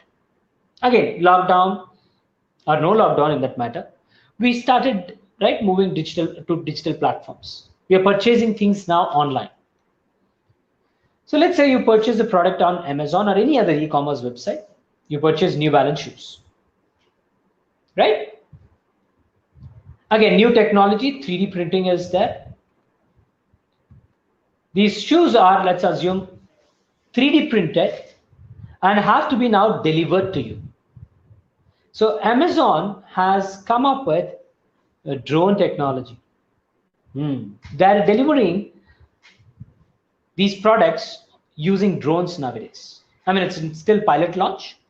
This image that you're seeing is very, very, very old storyline. Amazon has done these experiments long time back, almost like 2017, 3 years from now, 16, 17. So they use these drones to deliver the products, right? So drone is a machine. It is getting trained enough to navigate to the destination, even though there are walls, even though there are electric poles, trees, birds, etc. It has to navigate appropriately and to deliver the product to the right customer, right? So that's the technology that we are talking about, friends. Machine learning, right? So this is a practical application of machine learning, data science. Let me show you a small video on something called as location-based analytics that we have been seeing, right? Let me just try and show you that.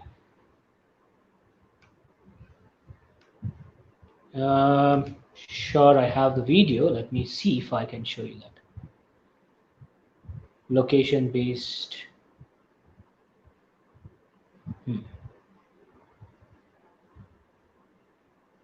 Where is it?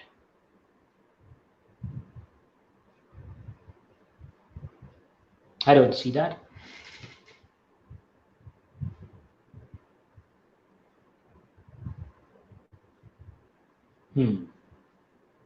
I think I have it in different location.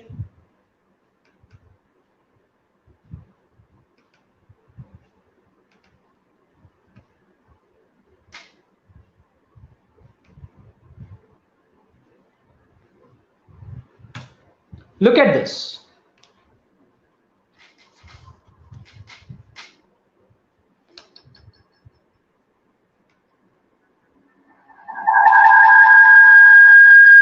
Okay, let me mute the line. Just look at what is happening on the screen. I'll try to explain here.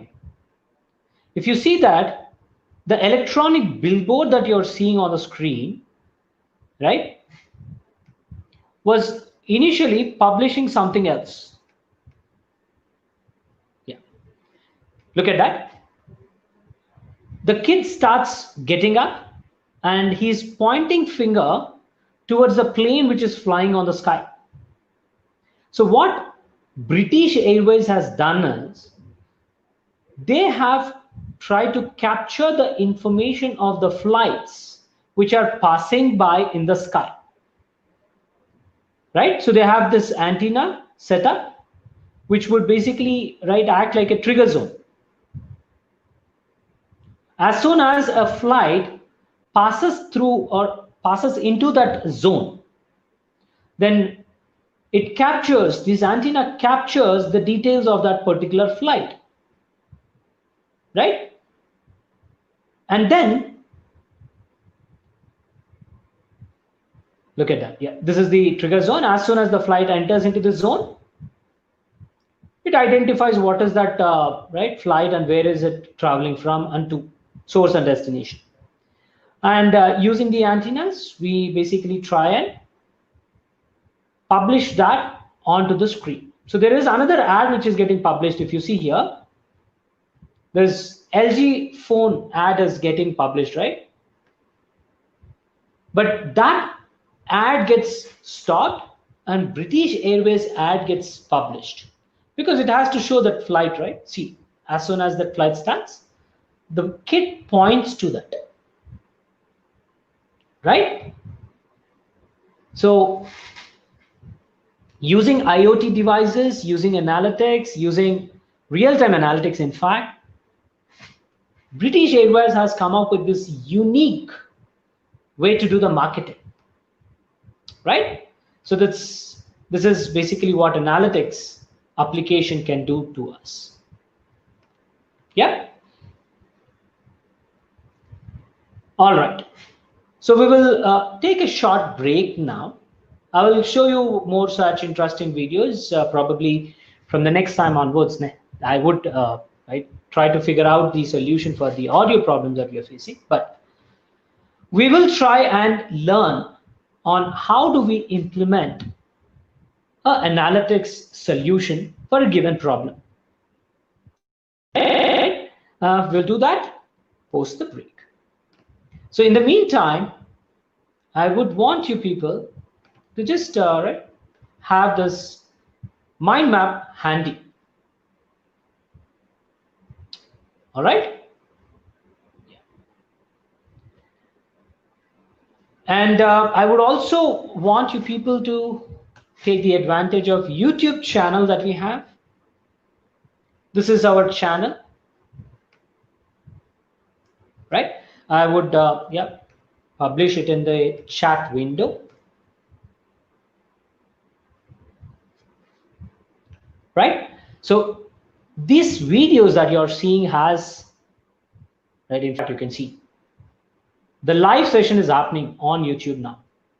Whatever the session that I'm doing, right, it is happening live. And we have a lot of such sessions conducted. So you might want to subscribe to this particular channel. Subscribe to it so that you get the notifications on when we are conducting new sessions as well, and what new sessions we are conducting. It's absolutely free, friends. You can just subscribe to this and take the benefit. All right. So it's 3:15 now. We will take a quick, probably 5 minutes break today. From tomorrow onwards, we'll have an extension, another 5 minutes extension. So we'll connect back in 5 minutes and we'll take the discussion further. All right. So 3:21, we will resume, friends. Yeah, in the meantime, if you have any queries, please post them. I will look into the queries as well.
Hey, hi everyone.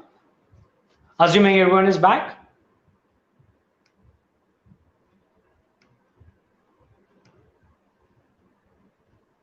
Okay, let me see if I can take the queries.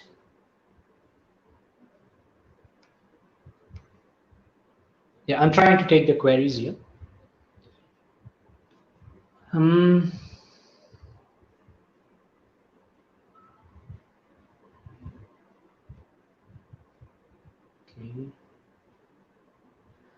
Mukhtar, we will be talking about those things.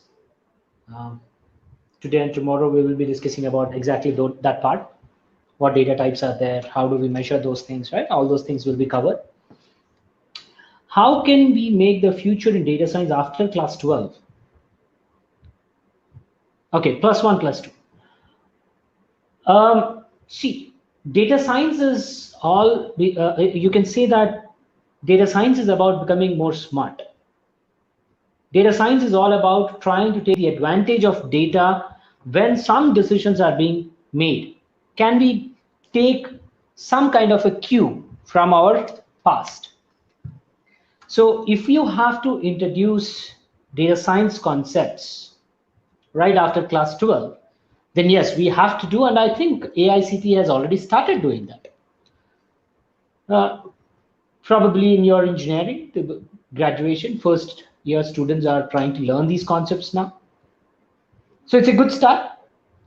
In fact, CBSE syllabus has been modified. It has been upgraded, and class 8th and 9th standards syllabus has been right now some kind of AI been added into that syllabus. Artificial intelligence, analytics related concepts have been added into the CBSE syllabus.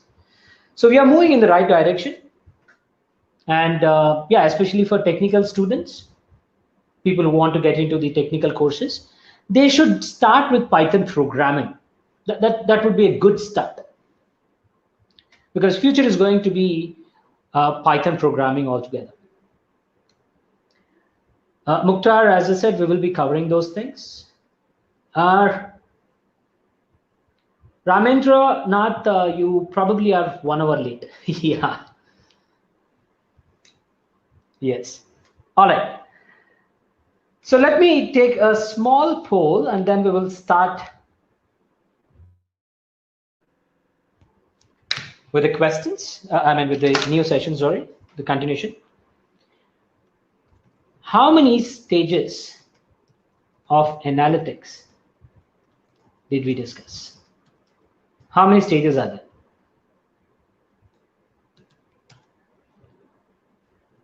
One, two, I should say 3 and 4. We discussed about stages of analytics, right? Let's see how many of you actually get the answer. Very simple questions, isn't it? Great, yeah. Wonderful, guys. Wonderful. All right. So let's start with the okay. Somebody is saying 3.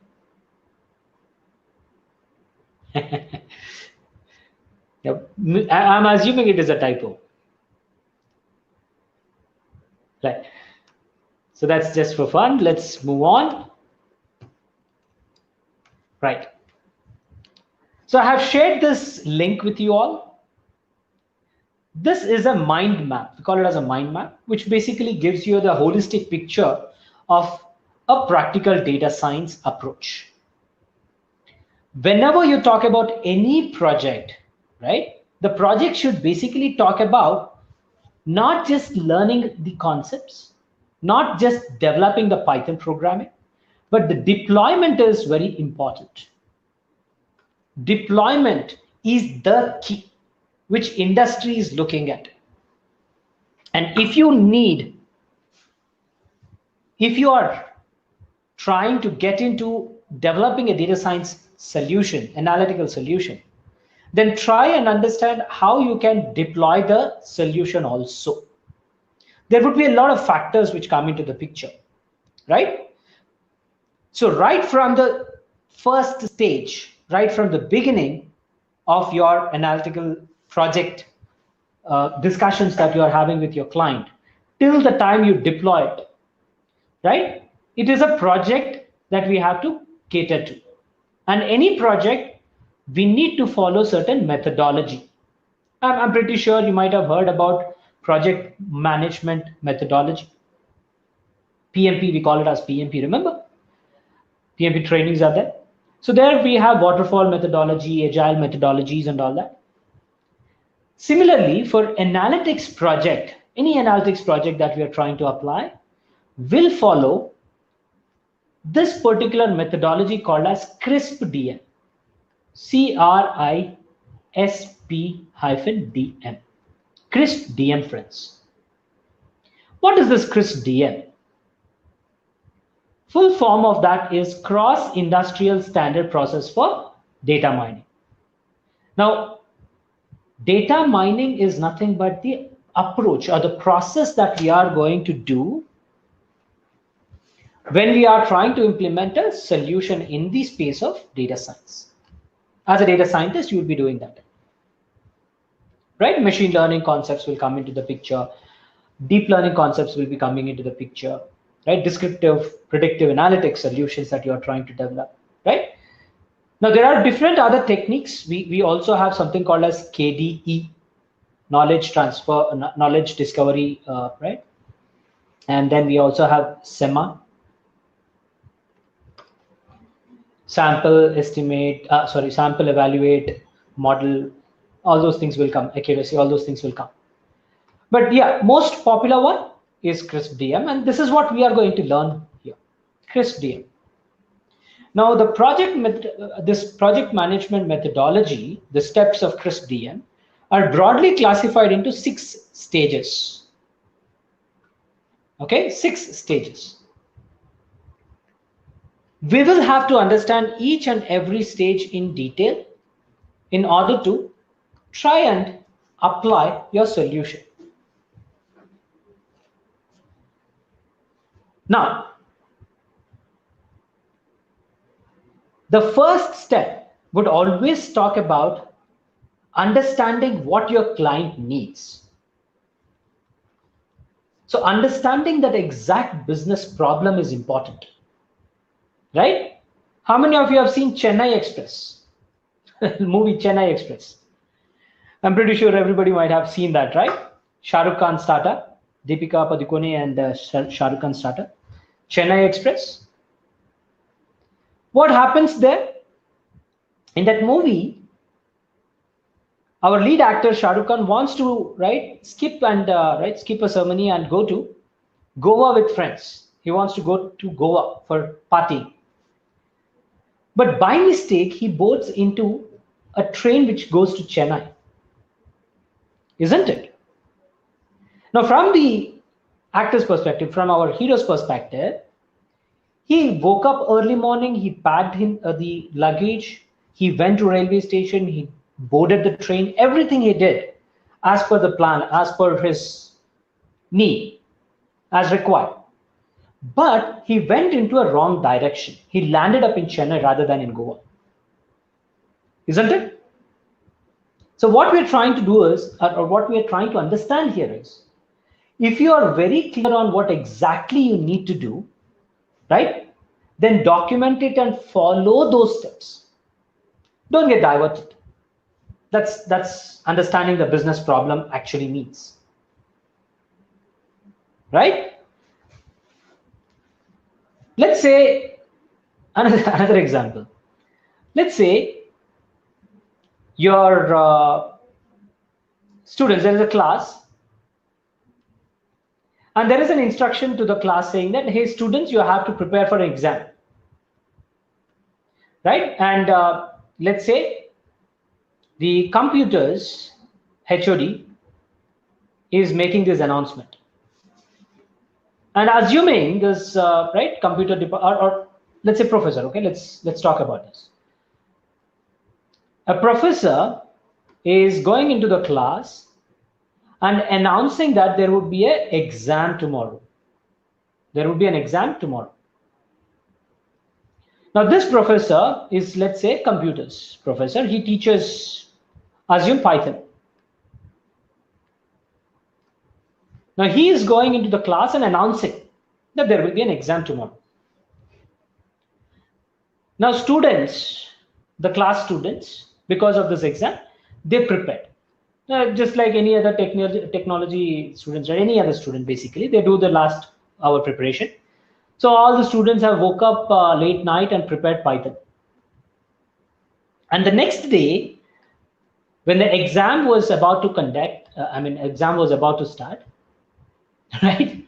We see, let's say, another faculty, probably RDBMS faculty is coming, and he started to take exam. What's going to happen? What's going to happen? All the students are going to flunk on that exam, right? Everybody is going to fail. Isn't it? Why? Because they prepared Python, they didn't prepare RDBMS. Instead of this, they prepared this. Why? Why did this happen? Because students make assumptions here. They made assumptions. Right? Because the announcement was done by a Python professor, a person who was, a professor who is delivering Python, he came and gave the announcement. Students assumed that it is going to be a Python exam. Now, students should have asked the question properly. When the announcement came, they should have asked on what examination it is going to be conducted. So questions are missing here. Because of their assumption, everybody is going to fail the exam. They put the effort, no doubt about it. They prepared very well in Python. If Python exam would have been conducted, everybody would have passed. Right? So understanding the requirements is very, very, very important, because the entire effort that you're putting in after that is going in a wrong direction if you are not understanding the exact requirements. Isn't it? Now, from the professor's perspectives, he would also have to give the right information. He was reading a paper, fine. There was an announcement, he was reading that announcement. But probably he would have added a point saying that there would be an exam on RDBMS. Don't assume that it is Python, because I am reading the announcement. Don't assume that it's going to be exam on Python. Prepare RDBMS. This clarity was missing, right? From both the sides. Students should have asked the question. Professor would have given more clarity. But you cannot ask the professor saying that, hey, why did you not give me the details? Right? You cannot go and ask the client saying that, hey, you did not give me more clarity. Client would say that it was your responsibility. You should have asked the relevant questions. Right? So, understanding the business problem and documenting is also very important. Okay? Because after some time, when you started putting effort, suddenly the requirement might change from the client. They might in midway say that, no, this was not what we discussed. We discussed something else. They might change their version. Isn't it? So we need to have documentation properly to add evidence saying that, hey, no, this is what we exactly discussed and that's what we're trying to solve. We will work out on your new requirements if that is the case, but you have to acknowledge this. Right? So this evidence is important. So understanding business problems can be classified into these steps. It is all about defining the objectives. What are the primary objectives that you're going to solve? You have to document that. And when you're documenting those objectives, you'll also have to look at the conditions, constraints that would be there within which you have to come up with a solution. Right? Now let's say, I'll talk about one example. Again, very generic example. Let's say there is a bank, right? It has multiple services. One of the services, of course, credit card. And customer care would be there for that credit card department. Okay. And there is a roundtable conference happening, meeting happening.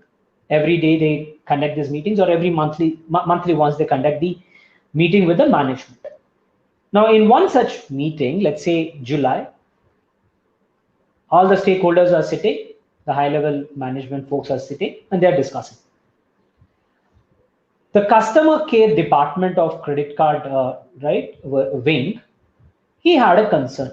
He's saying that we have seen a lot of increase in incoming calls. We have seen a large volume of incoming calls. A lot of increase in incoming calls. What does that mean? Customers are calling, and what they are saying, they are complaining, saying that the transactions are happening without their confirmations, without their validations, OTPs and all that. So they are getting a lot of alerts saying that money is getting deducted from their credit cards. This is the concern that the customer has. I'm reading out whatever I'm writing. My handwriting is really pathetic. So yeah, if you're not able to understand anything that I'm writing, please, you can post your question. So credit card department, customer care wing, head of that wing is raising a concern saying that they are receiving a lot of calls of late, incoming calls, complaining that there are a lot of transactions which are happening on their cards without their confirmation. What does this business problem actually say?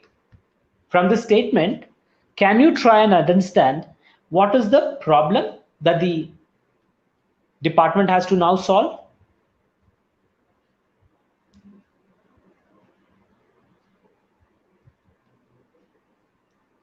Anyone?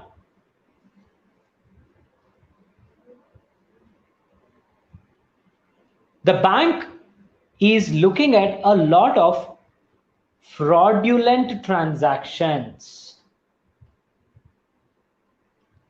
right? Fraud transactions. Now imagine you are receiving a message on your mobile saying that there's X amount of money deducted from your credit card. You are not doing the transaction, but you're getting an alert. That means it's a fraud transaction which is happening, right? So credit card department is seeing these issues now. Now, for this problem, you have to come up with a solution. As a data scientist, you have to come up with solutions. There might be a number of solutions. We will pick one solution, of course. So the solution has to be, right, for the problem to minimize, the objective is to minimize the fraudulent transactions. You're looking at a lot of fraudulent transactions. I'm writing it as XNS, transactions. Your objective is to minimize this. But if you come up with the solutions, right, you can say that, hey, why don't you call customers? Whenever there is a transaction happening, why don't you call the customer? This is a simple solution that we can think of, isn't it? So that you can arrest immediately if there is a fraudulent transaction happening. If your customer says that, no, it is a genuine transaction, I did it, then fine. But as soon as the transaction is happening, and if you call a customer and ask him, and if the customer says, no, it is not something that I did, that means the transaction is a fraudulent transaction, and you can immediately alert the authorities or that particular department where the transaction is happening to, right, catch hold of the person who is trying to do this transaction. So you can control the fraudulent transactions this way. But there are challenges with this solution. Two challenges. The first challenge would be looking at this stuff. You need a high number of resources to give this kind of a solution implementation. You need to make calls, right? As soon as there is a transaction happening, you have to call the customer. But can you imagine how many transactions would happen at any given second if you have million customers, assume? So you need to have those many resources at hand. So this is cost to the company, cost to the bank. Already they are losing money because of the fraudulent transactions. On top of that, you're saying add more worse, right? More situation where you're going to, right, lose money on this. And practically it is not possible to give calls to all the customers at the same time. These are the two challenges in this problem. The second problem is you are causing inconvenience to your customers. Imagine you're receiving a lot of calls. For every small and big transaction that you're doing, your credit card department is calling you, right? And they're asking you on, hey, did you do the transaction? For every small and big transaction, if they do it over a period of time, you get irritated, isn't it? We get irritated. So these are the bunch of problems that we are having. So when you're documenting the business problem, when you're trying to understand the business problem and documenting it, always write the statements in small one-line statements and use optimization terms. It is recommended. So you're saying minimize. What you want to minimize? Fraud transactions. But how are you going to minimize that is a question. Your constraints would be limited budget. Your constraint could be saying that it do not cause inconvenience to the customer. I don't want to hire new staff because I don't have money. I don't want to cause inconvenience to the customers because they will churn out. They leave the organization. They will go to another credit card department, another bank. So these are the constraints. So objective says minimize the fraudulent transactions by maximizing the comfort to the customer. Or you can also say minimize the cost to the company. So maximize, minimize. These statements should be coming into the picture. Right? So maximize, and we are saying minimize. So you're minimizing fraud, minimizing cost to the company. Maximize, you're maximizing comfort to the customers. Now all this has to be documented, friends. If you're not documenting, over a period of time, once you start finding a solution, once you start implementing the solution, your credit card department might come back and say that, hey, no, I was looking for something else. This is not what I was trying to seek.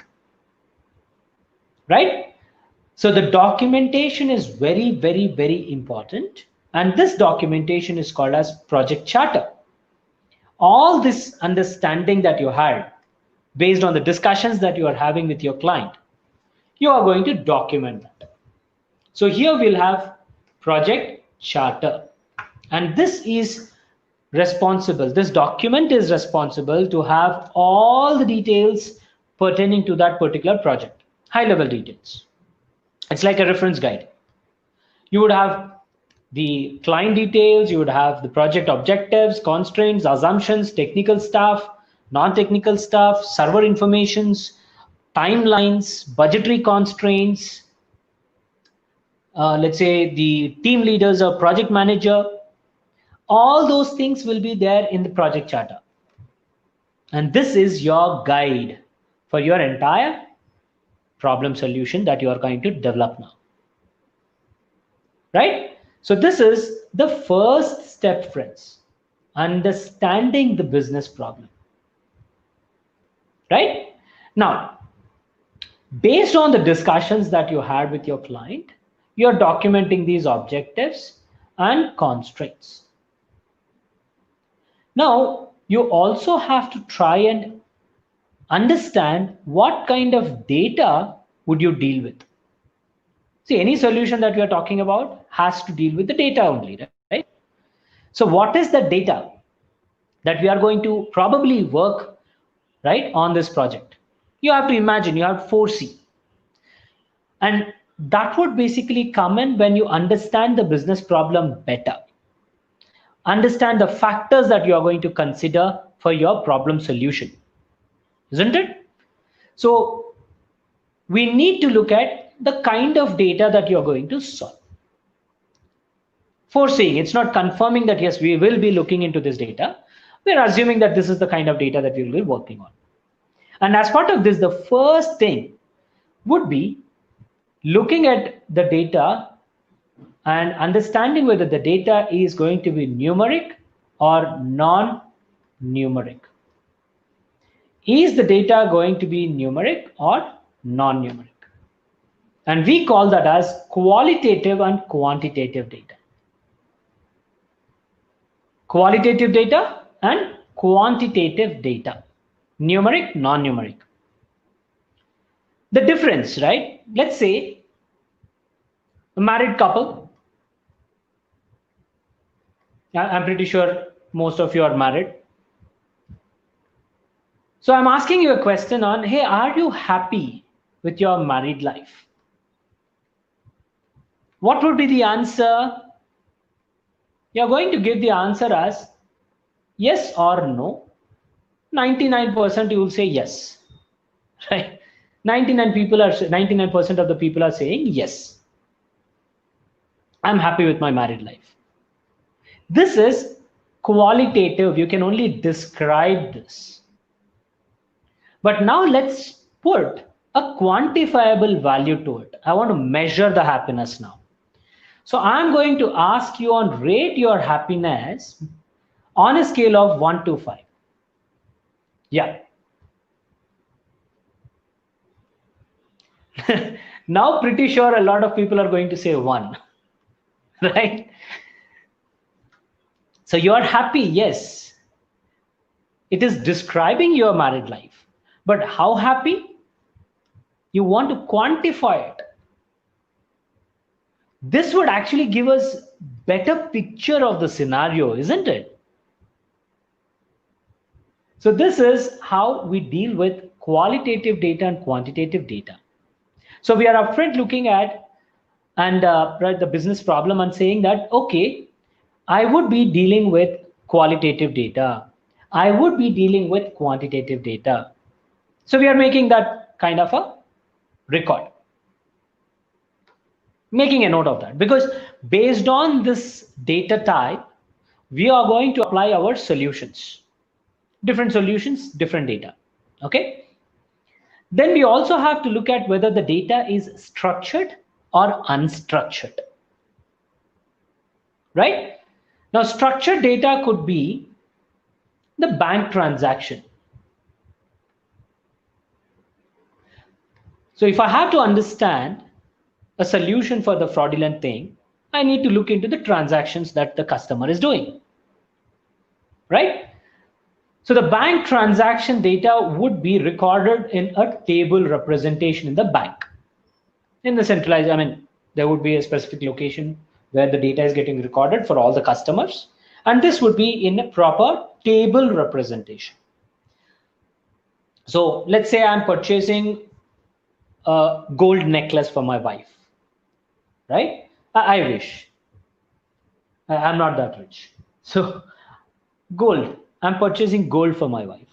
So the transaction is getting recorded here, which would become structured data, right? Now my wife wearing that gold necklace is sporting, taking pictures and sending it to me saying that, hey, look at my gold necklace. Thanks. You purchased a gold necklace to me. So that image becomes unstructured data, right? Probably she's sharing that on social media. So this becomes unstructured data because there is no table representation of the image, right? So this is the difference between structured data and unstructured data. In simple terms, do you have a proper data model defined for your data? Data model is nothing but table. Each column has a definition.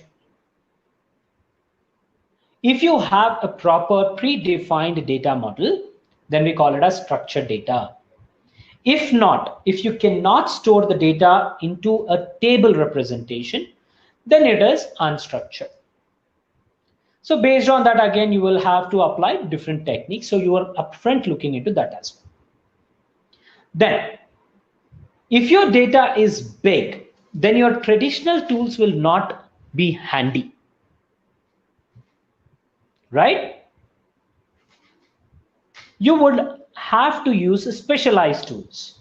But if you're dealing with not so big data, then your traditional tools will be good enough. SQL-based databases will be good enough if your data is structured and not so big. But if your data is very big, as I said, you'll need specialized hardware, specialized tools. So that is also something that we need to cross-check. Then we are looking at whether the data is time series or cross-sectional. Time series basically means the data is getting collected in sequence of time. Cross-sectional data basically means we are collecting the entire data at a given point of time, 1 minute.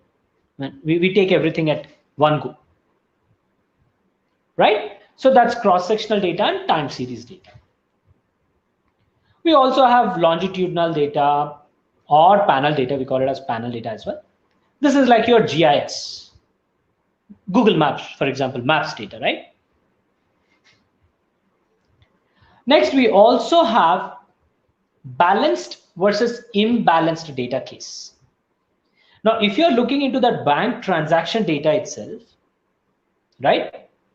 100 transactions, if I look at, how many transactions do you think will be fraudulent transactions out of that? Yep. So this transactions, if you talk about 100 transactions, probably 1 or 2 transactions would be fraudulent. The remaining transactions would be genuine transactions, right? Good transactions. So if you're trying to learn the pattern for fraudulent transactions, what can you do? Only 2 transactions, right? You will not be able to learn on that, right?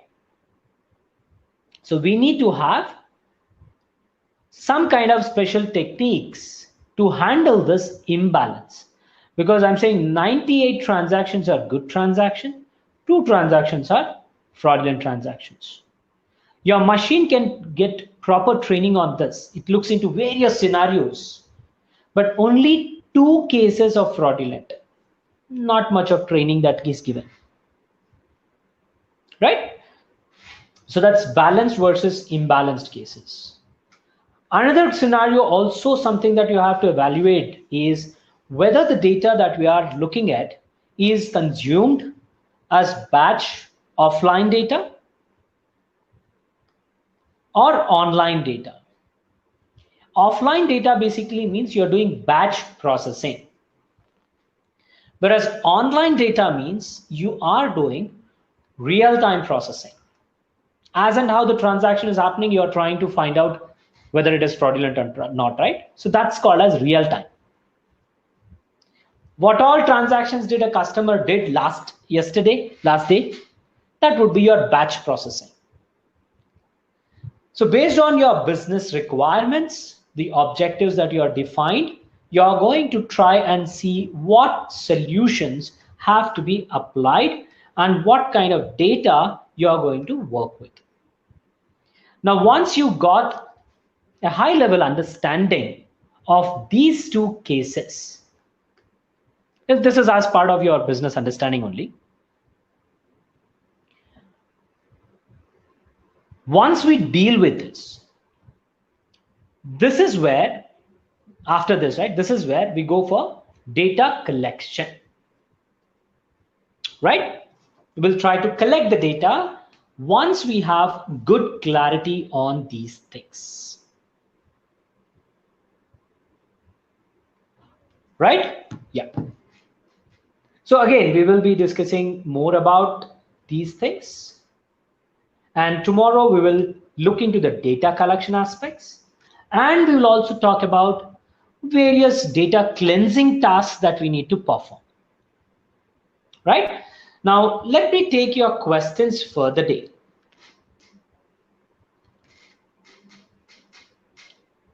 Okay, what questions do we have? Yeah, please ask your questions, friends. Let me see. Attendance link, okay. Mind map link, okay, fine. Let me share you that mind map link.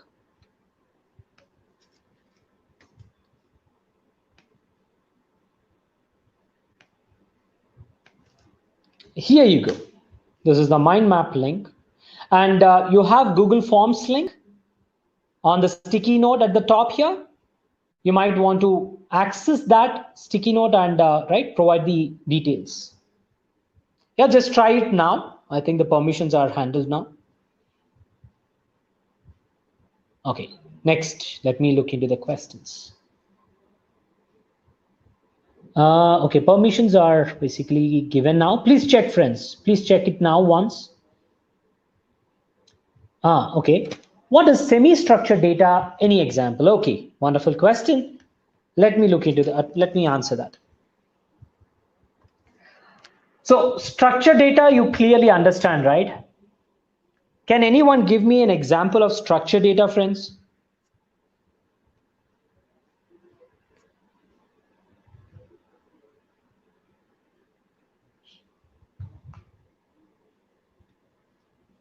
Anyone can give me an example of structured data? Okay, let me give it. It's nothing but table. Structured data means the data which your computer can directly understand, and that is only tables. Because formal definition for each column is given in table. In SQL databases, or you can say RDBMS databases, we have these tables where formal definition is given. That's nothing but schema for each column is defined, right? So that's your, okay, let me write this here. Sorry, yeah. This is your structured data.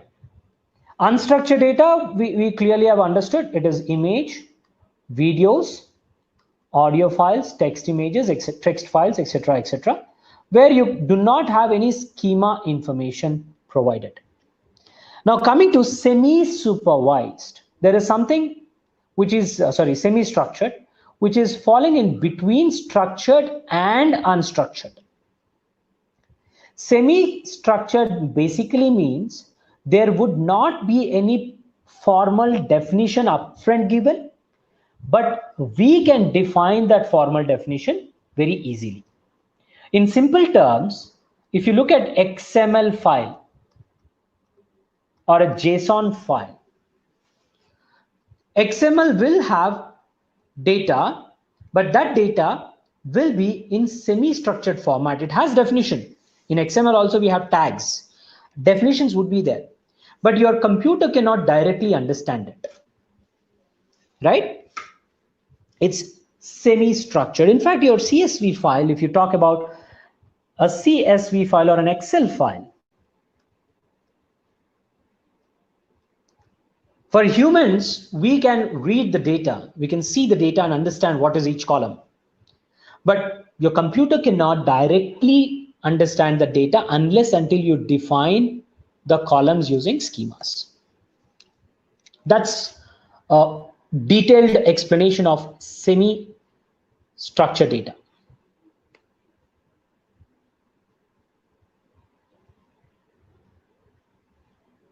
Continuous and discrete data, Soundarya, we will be discussing that tomorrow's session. We'll have to do a few more things. And as part of the pre-processing, we will try and understand that.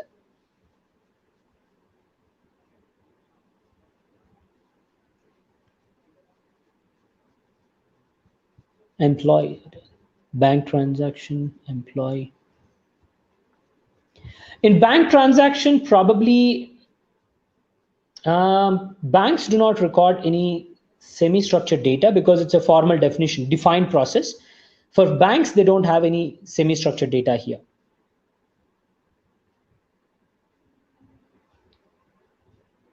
Attendance data, relational data, tabular format, very good. Yes, wonderful. Yeah. All right. Please mark your attendance, everyone. This is required. I will also need your email IDs so that we can provide you the access. Mukhtar, as I explained, unstructured data basically means image data. Image data or any data which cannot be directly loaded into a table representation. You cannot define schema directly for an image. That's basically your unstructured data.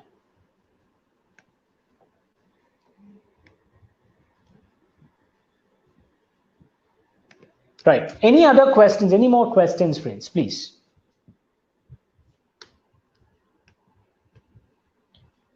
And yeah, this is my LinkedIn profile.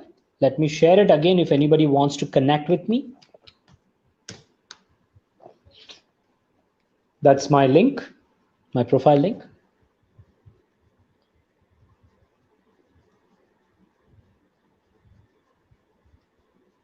It's there on the sticky note, Dr. Varsha.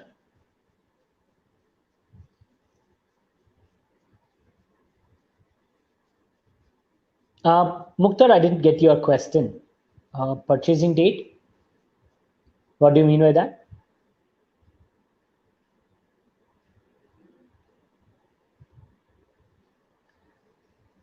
Okay, let me share the link also. It's there on the sticky notes of your chat window, friends. I'm not able to, yeah. Yeah, this is the link. Yes, Hafiz, we will have. Yeah, we just started to understand the background of these concepts, right? So going forward, we will look into the hands-on as well. Using Python, we will be doing that. Yes, Harish, we will be learning on Python. So I will be explaining on Python as well. Amuta, I have shared the link chat window. You can see that chat message that I have pinged. Click on that link.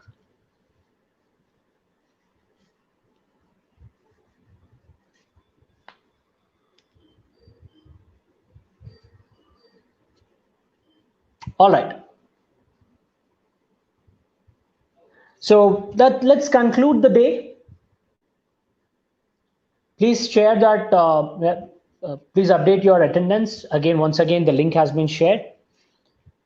And let's connect tomorrow, friends. Until then, thank you so much and please stay safe. Good evening. Thank you.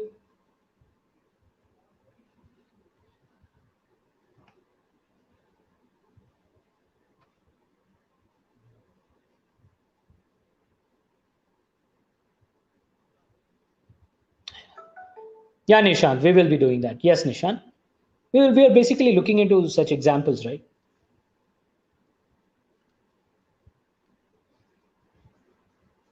Hey, thank you, Mr. Balachandra. Thank you, Dr. Varsha. We'll connect tomorrow. We'll have more exciting details discussing tomorrow. Please connect back and yeah, thank you.